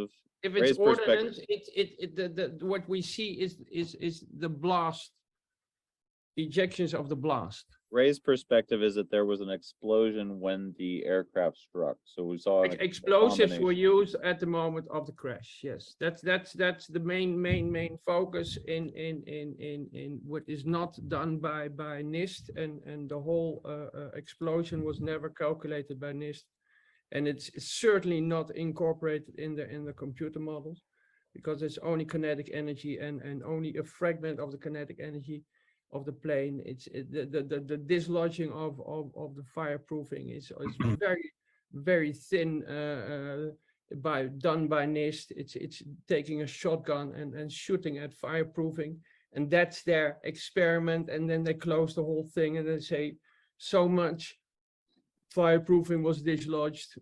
It's taking a finger and point. There's in every investigation you have this kind of that there's no investigation. And that's the thing, if you read an investigation and there are parts that are not investigated, those are really interesting to look at. All right, Why let's let Joseph respond and we got to move on. Yeah. I'll try to be brief. There are two human beings I think you should remember because they did us a tremendous favor. Edna Sintron. Yep. Does anyone know Edna Oh, yeah. Sintron? That's the woman standing in the hole where the plane had hit with no thermal activity sufficient to even weaken the steel present anywhere. A man with still on his tie, wearing his white shirt, is standing in one of the areas. She is looking for the helicopter taking her. Edna Sintron, thank you. We owe this to her because she is a human being at the point of this tremendous, whatever is going to happen and take the building down just before it happened. And Joseph Palmer, Oreo Palmer, Yep. is in the South Tower. He's the fire battalion chief with his aide that proved that the elevators were still working because they did get their equipment. Thank you. You got your stuff, brother. Thank you. You are prepared. And Palmer tells us just moments before something happens, I got a few fires, he says. I got hoses laid out. You all know this. Yep. I got hoses laid out. And so when we talk about the buildings coming down, I point out these two human beings who told us the truth just before they were murdered. Like my cousin in the South Tower, Vincent Princiotta, was murdered that day. My other firefighting cousin from New York, I was born in Brooklyn, but we left when I was 6, was Sal Josef Princiotta. So those are 4 people I always try to mention when I give my presentations about 9/11. Thank you. Thank you, Joseph. Well, does anyone else have anything else they'd like to discuss? If not, we will go around the room and make our last little comments. Anybody have anything? Well, I kind of wanted to mention this quickly. You know that we had a poll done last year with TAP for the 20th anniversary. Wanted to kind of see where people stood and if we had made any inroads in the 9/11 truth movement in terms of awareness and questioning the official story, and if people knew about Building 7. And Richard asked me recently to write up a short recap of that poll. And as I was writing it, I also referred to the stats from the 2015 poll that AE did and the 2006 Zogby poll that was done at the time. It was, you know, a long time. It was 15 years before this one. And I started to compare the stats. And I know that there are variations.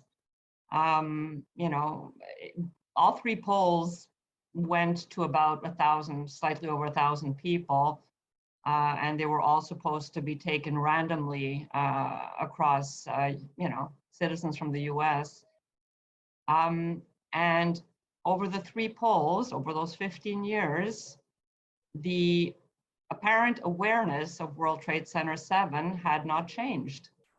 It was always in the whereabouts of 50%. And I always heard that, you know, nobody knew about Tower 7 early on and so on and so forth. So I don't know if that Zogby poll was totally off track, but there were a few other stats that were relatively unchanged.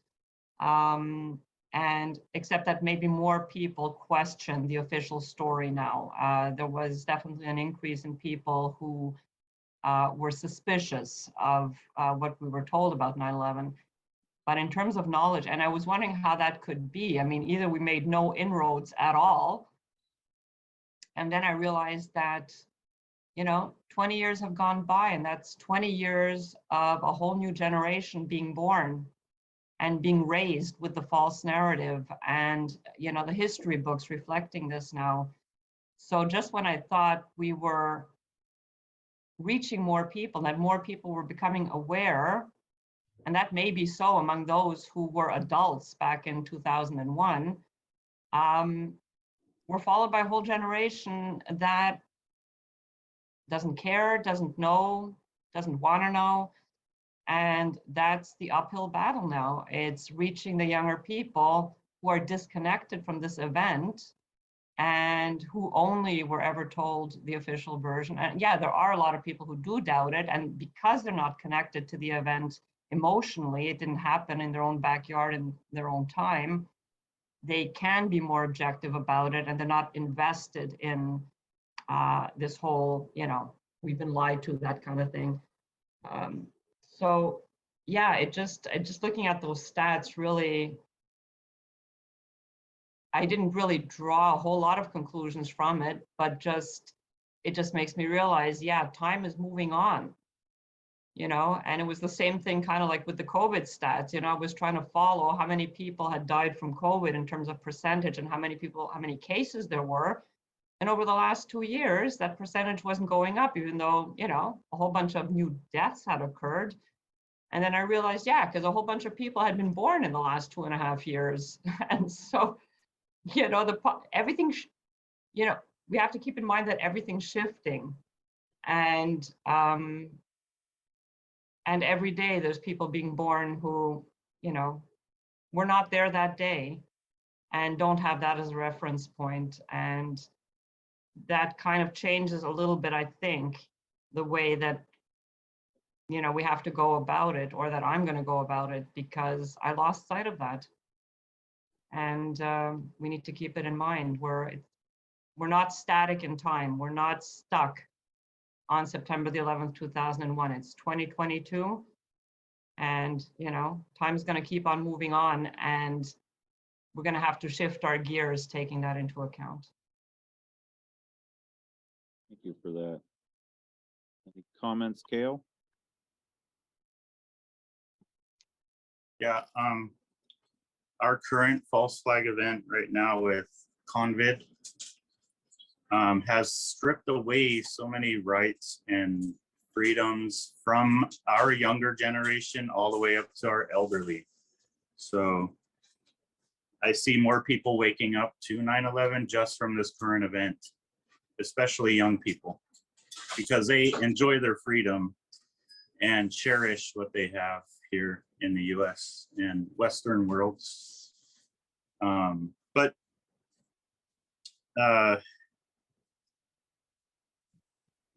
Geez, I just lost my train of thought. Man, that's going around today. You guys all smoking pot. Anyway, I see Richard and Gayle are a great example of bringing both worlds together, both false flag events together, and helping others understand how false flag work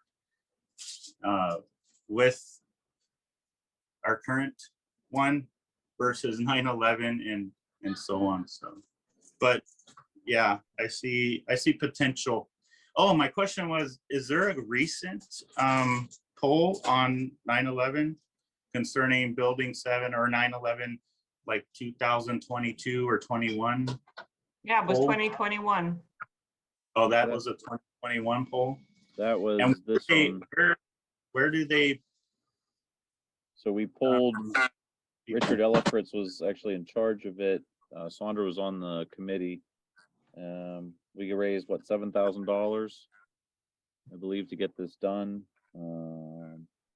Actually approached, I think, 2 or 3 polling places. What was the name of the other one? I can't remember. Anyways, but we got Paul's opinion. They approached You 1,000. choose people, is it random choice, or Yep. like a jury? Yeah, Richard Ellifritz is a PhD doing this. So this was all up on the up and up and legit. Yeah. Well, he doesn't have a PhD doing it, but he has a PhD and he has done polls before, yeah. How do you determine who gets polled, like who gets questioned? It's Just random. Has Richard thought about trying to incorporate both, like COVID with 9/11 and doing a poll that way? Because the way that he's laying it out is, him and Gayle, Well, again, a poll is very expensive. You know, we were limited financially and we went, you know, taking everything into account, went with the most credible poll company that could do it with the money we had. But this was not Gale. This was Gale Engage. This was TAP. We Well, had this raised wasn't the even funds. TAP. Well, it wasn't even TAP, right? It was, we It was were us. doing it under the TAP banner. They didn't give us any money. All they No, wanted they was their didn't. logo on it. So I'm Right. Right.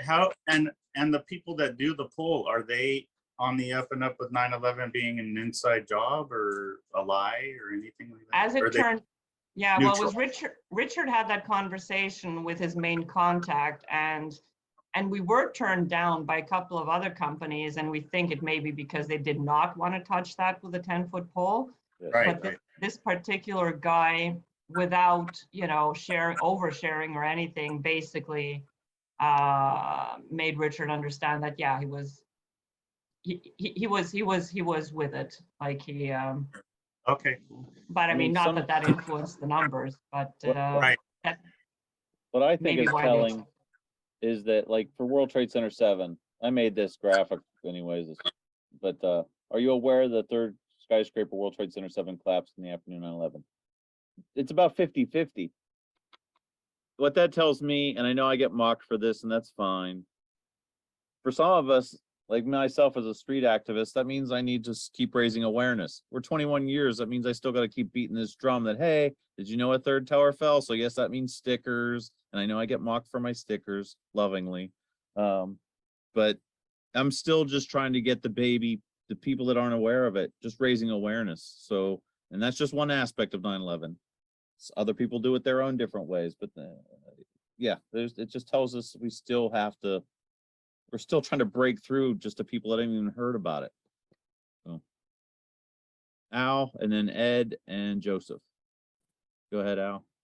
Yeah, I just wanted to say that as far as the aspect of 9/11 and addressing Sandra, you got to ask yourself, who is promoting all these wars, going back to Iraq, Iran, and I throw Ukraine in there.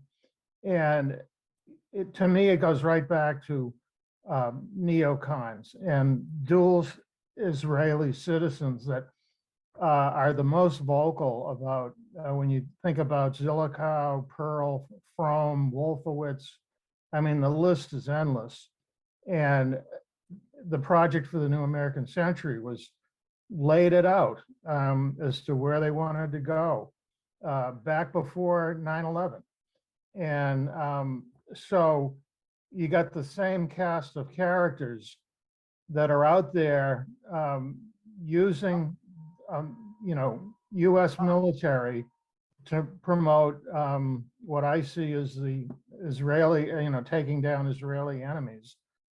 And the genesis of all these wars. And so 9/11 is the linchpin here. I mean, and you talk about relevance. I mean, we're right in the middle of it. And we need to get that message out there that, hey, the same people are trying to get us involved in another war. And, I'm sure the American public, if they were aware, would just completely write that off as a non-starter. So anyway, that's basically what I wanted to say. I think all 12 people on this call could agree with that, now I lost my train of thought. That's ridiculous. All right. I'm going to go on to Ed. Thank you. You're muted, Ed. Oh, you're muted, Ed. Damn it. With respect to that statistic regarding the number of people who are aware that Building 7 fell or a third building fell on 9/11, in order to get that statistic up to, is it 52 to 48 right now? Yeah. In order to get that statistic up, if you were to ask the question, it takes about 4 seconds to ask the question.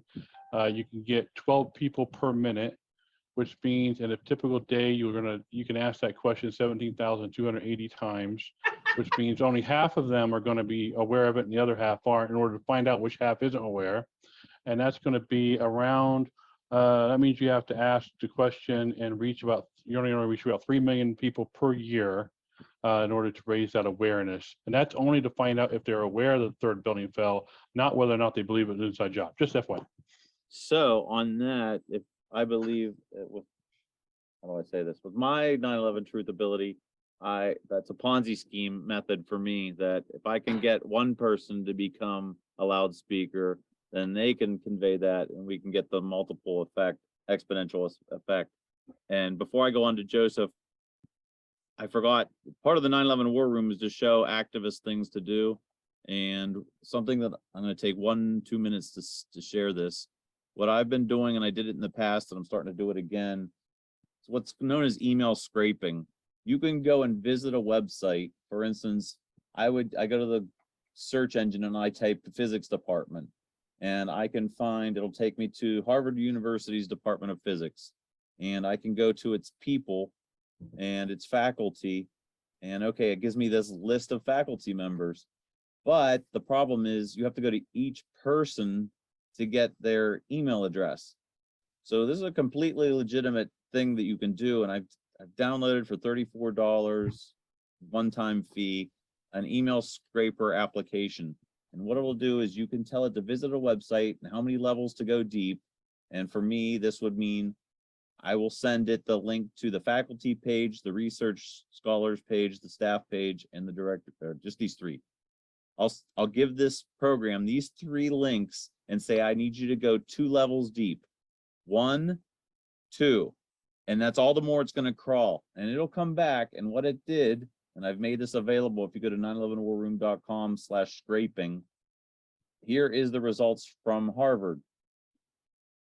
I got a list of, I think, 308 email addresses. For any digital soldiers that are out there, I like to refer to them as, you could go through, Gmail will allow you to email 500 people a day in a 24-hour period. I would put these, and I've done it, you Gmail, you send it, no more than 500, a very short and succinct email. Let me just bring this up real quick if I can. And the question is, how many have you converted to actual? Right, I haven't gotten one response. Soldiers. Right, I haven't got one response, but here's what I sent. Dear sir or ma'am, signed by 20 civil and structural engineers, the attached succinct 13-page publication provides decisive proof why so many people understand intuitively. The tops of the Twin Towers could not have fallen through the floors below them at the observed rate of acceleration without explosives removing the structural resistance. Please consider, let me know if you have any questions or concerns. And I sent them the AE physics thing. It's because it's a physics department. Maybe somebody will open this up and go, wow, they've got like theory, and they've got formulas and such and graphs, and maybe they'll just take 5 minutes to look at it. And right there, I've sent it to, put them all in the BCC field. Where'd it go? Blind carbon copy, so nobody sees that I'm totally spamming them. And I do get some kickbacks. This person isn't here, this person's on vacation or whatnot, but it's just a simple, that's my 2 minutes. Just a way to be able, as an activist, to try to bang the gong and get the word out. That's all. Thank you. Anything else more, Ed? Sorry. No, I just just wanted to run those statistics by you. Yeah, statistics. Yeah, I hear you.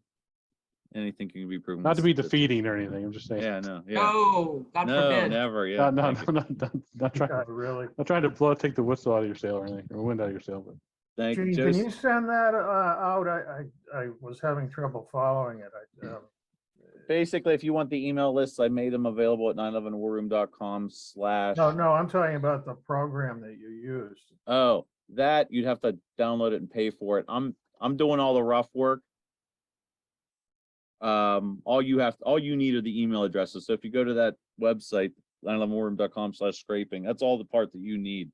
Because Okay. right now I've got so many email addresses, I'm way over my 500 per day in Gmail. So I have to, if you could send out several hundred emails a day or every so often, that would be great. And I will always be ahead of everyone on keeping email addresses, because I will do that part, collecting email addresses.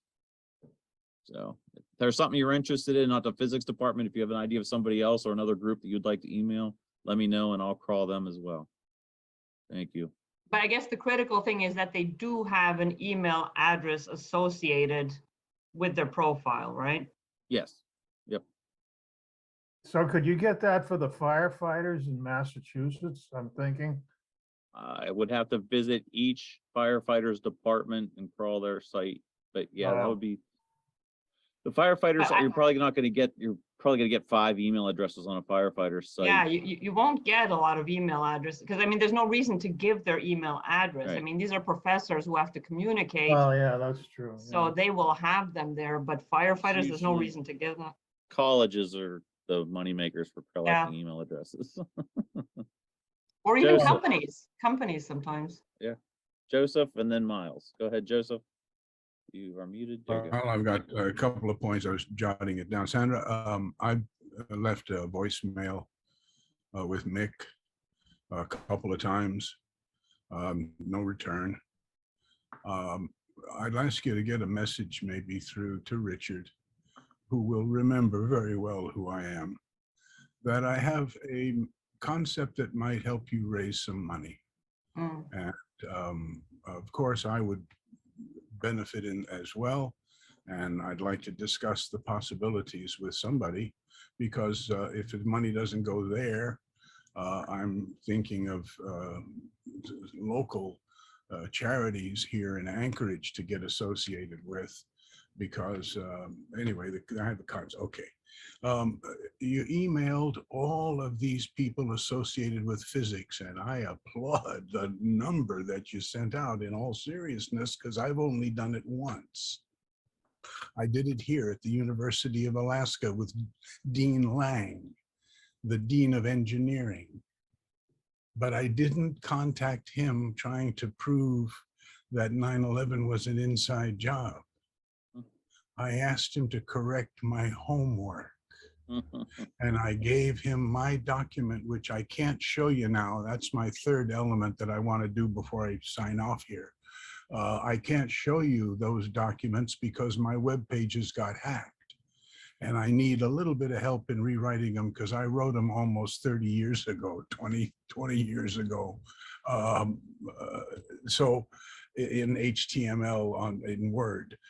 So I'm looking for somebody to help me bring my web pages back up, but CSI911.info has my document about the pieces that went into the Winter Garden. My big one is the Winter Garden, and the fact that all of that material was expelled at a certain rate, and physically, I wanted the Dean of Physics at Anchorage University to correct my homework. And he said, I'm just going to give you an A-.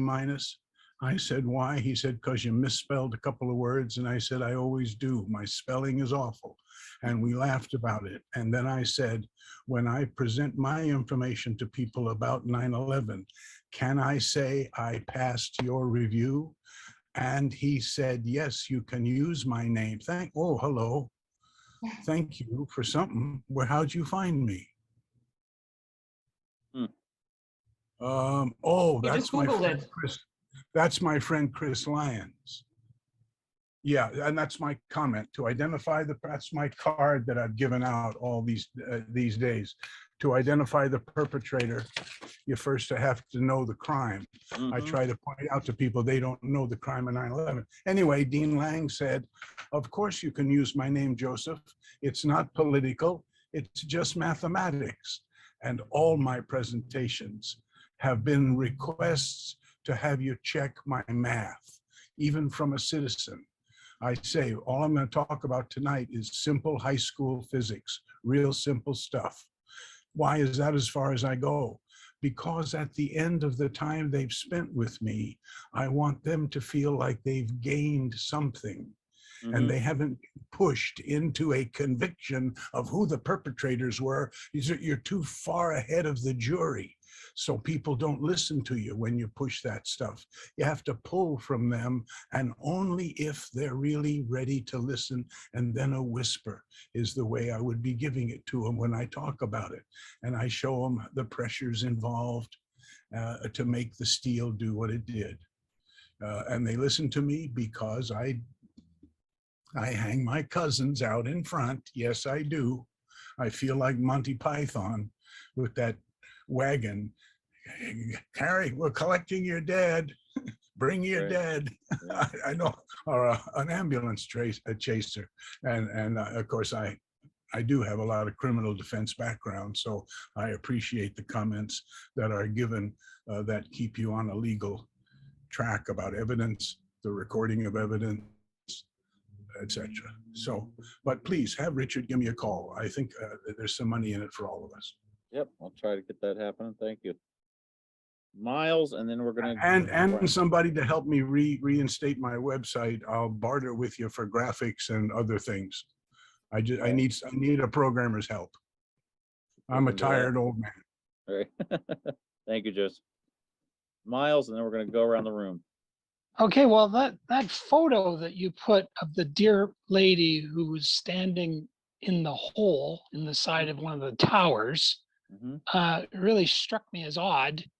And it triggered a memory from 2 weeks ago. My Coleman camp stove got a split in the manifold, and so it was leaking fuel, and that fuel caught fire, and a big ball of sooty black smoke, yellow flame emanated, and I was covered with soot on my hands after I started to clean the mess up. And it's just really odd. I wonder how many hours have any special materials experts spent with this image, because it looks just so clean.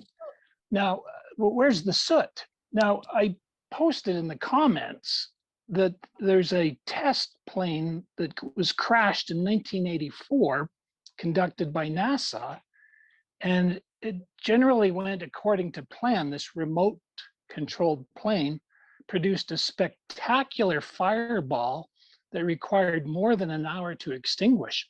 Plus, you see these big black clouds, which were very much like what I dealt with when my Coleman camp stove bit the dust.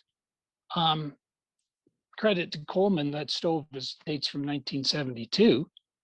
But how is it that that lady is able to stand where she is? Anyway, it'd be interesting to know.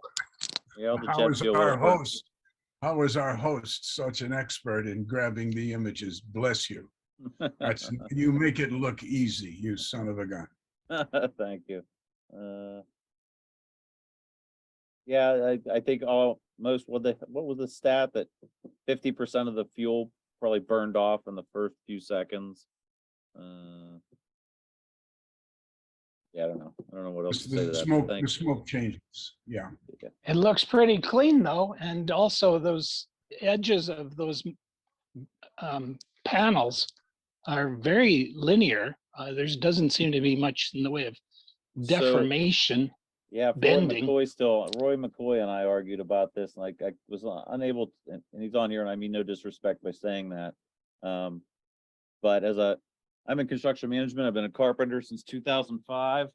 And what I'm telling you here is when they install these panels, these are basically 10-foot lengths, these aluminum cladding. And they put them in rows. And that was the top of the panel and that was the bottom of the panel. So they broke off at their construction joint. So you're not seeing like a laser cut that straight across. What you're seeing is these panels broke off at their construction joint. So that's all you're seeing there. And in reality, I find it very interesting what he's saying. In fact, this person is standing there and there's no fire, there's no soot, but there's no burning also. Don't eat. At this point of the tower, there's no burning. It's up here. And that's also very strange, because if you have a jet which penetrated here, there's no burning on this spot. It's not there. There's burning in other places of the building, but on the spot where the plane hit, there's no burning. And if you use explosives in the crash, at that moment, the two things happen. the plane crashes and something explodes. But when something explodes, it ejects things. It ejects even the jet fuel from that place. So there's no burning because there was no jet fuel in this place to burn at the first place. And those Thank would have you. been fully loaded with fuel. And where's the spectacular fireball? And again, where's the, like, it just doesn't seem to compute to me that there should be more soot, more burning. Yeah, there's no burning at the point of impact. There's no burning, Yeah, and we're- that's really a thing that not many people looked into. Is Yeah, the we're getting fact? into speculation here. No, it's not speculation. It's factual that we can see Well- no burning there. You're not a fire explosives expert or anybody. I No, respect you. I don't mean that. maybe I Yeah. am, Gene. Maybe I am. Joseph, go ahead, and then I got to wrap this. Let's try call up. to let's try to bridge and satisfy, because I agree with what you're saying, but let's deduce it from the facts. There's no evidence of explosion here. There's evidence of entry, even Yes. to the point where the little wing tip all the way up to the top, the little frag. Okay, so I think we had a plane come in. What did we have come out? We've got 47 heavy columns in the center of this building, and the column center, which is an oblong in the north tower, runs east and west. It is wider across the area that the plane would have come into than it's narrow in the south tower, and the plane didn't hit the core. But my point is, they took out the core at the time the plane hits. They took out the trusses connection at the time the plane hit. They used the time of the plane to blow not this surface, but the deeper inside elevator shafts and the 47 columns that make up the center core of this building. I wish I could bring it up fast enough, but there was a video that when the south tower gets hit, you see a bunch of smoke eject out of the north tower at the same exact time. So And there's below. there's no correct? way there was an air pressure that went down World Trade Center 7 through the sub floors, back up, and then puffed out this smoke. That's just It's there the was same something. stuff that took all the marble off the off the lobby walls. Yeah. Next time I'll have that video ready. But But when there's Let's an go- explosion, you have positive overpressure and negative overpressure. Negative overpressure is vacuum. So there's always a movement of air outward and inward after a huge explosion. That's how explosions, they press air out and it has to come back. So there's always air movement even after the explosion in a negative sense. I was in a marriage like I was in a marriage like that. Okay. on that note, all right, let's go around the room. Try to keep it to 30 seconds apiece. Al, anything for the group for this week? Signing off. I think I covered everything, but, the veterans groups, if anybody out there wants to take that on, communicate with me about how we make out with the Smedley Butler group. I think that's, for at least the Boston group, the next step in what we're trying to do. And again, keep an eye on these war hawks and who's promoting this stuff. And I think it's going to get real interesting, real in a hurry. So that's all I got. Al, maybe you can scrape the addresses of the veterans groups. Yeah, well, that's a thought, isn't it? Yeah. Take a look Send it at out to the whole country, right? Sandra, anything for the group? Nope. I'm good. Joseph, anything? Sandra, call me. That's all. Thanks, you. everybody. Yep. Cayle, anything from Hawaii? No, thank you for all that Thank you guys are. Right on. Jason, anything from you, brother? Yeah, Gene, just another guy from Boston here. I just want to tell you that the two most overrated words in the English language are Harvard educated. So feel free to get that information from anywhere else. those people are terrible. Thank God Yes. that guy up in Anchorage got to work on this stuff, but take my word for it. It's way overrated. That's all I got. Thank you. I concur with that. It was funny when I typed in physics department in the search engines, the first three schools were University of Chicago, Yale, and Harvard.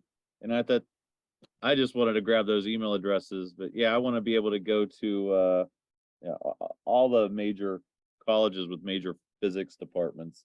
But it's funny, I think I sent, let's see, 500 first day, 300 and another 200.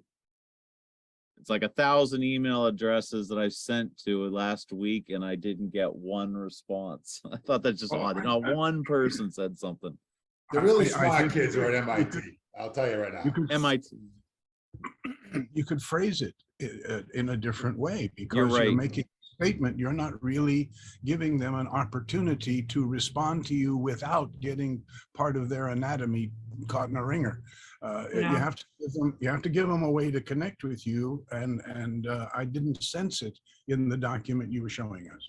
I do appreciate what you said there, and I will take that to heart. Thank you, Joseph. Yeah, it's a way to pull them in. All right.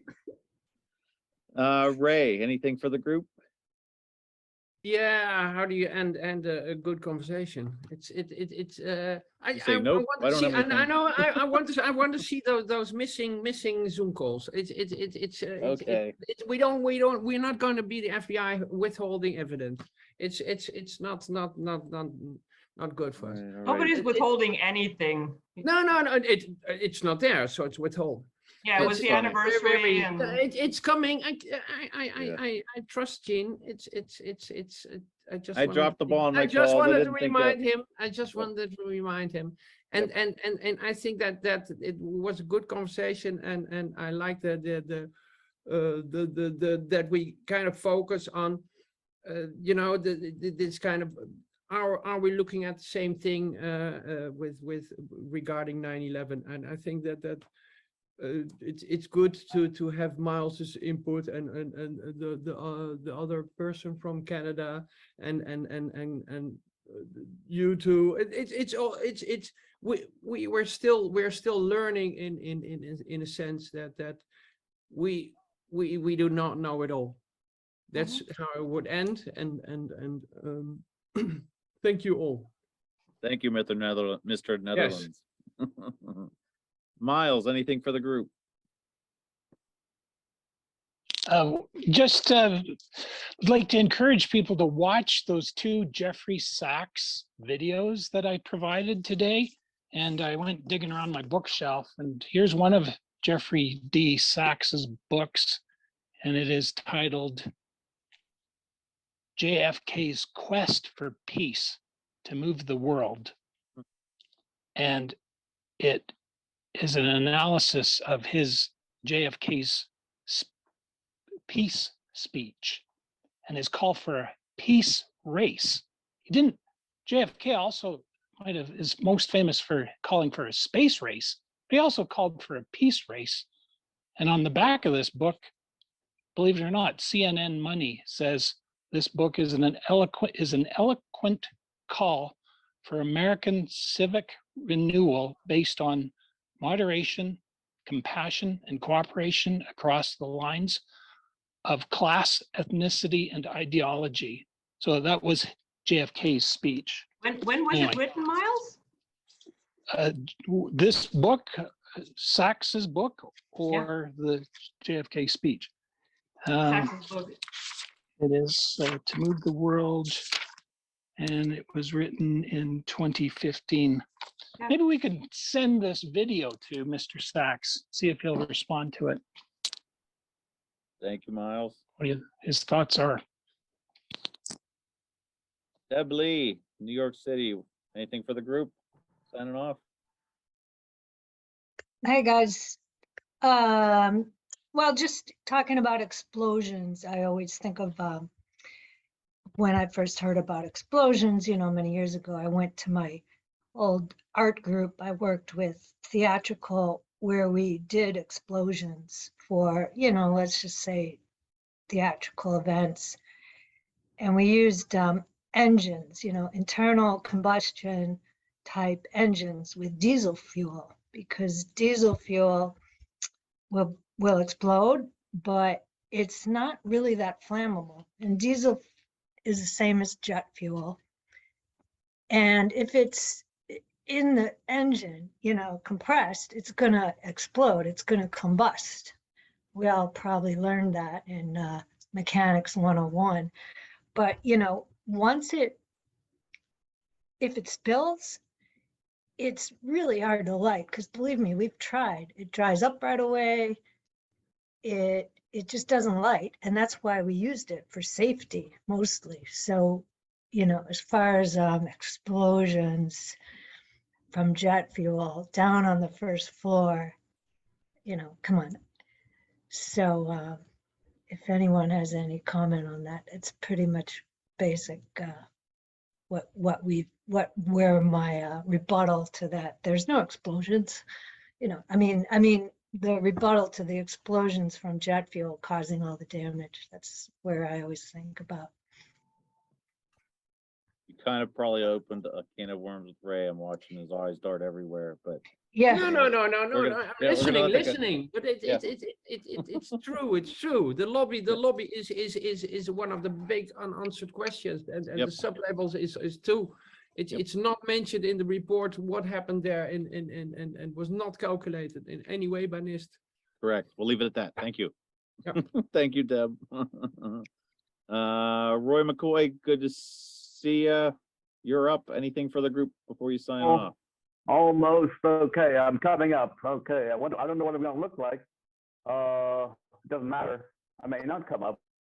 Maybe it's too dark. Okay. Okay. I don't have much to say. I just want to say hello to the people I've never seen here before. That's Myles and Jason and Joseph. Hi to everybody else, and particularly those new people I haven't seen before. I don't have anything to say that I haven't said before, and I don't feel like repeating myself or getting into any arguments. I'm just interested in how the thing's going, and we'll drop in every now and then. That's all. Thank you so much.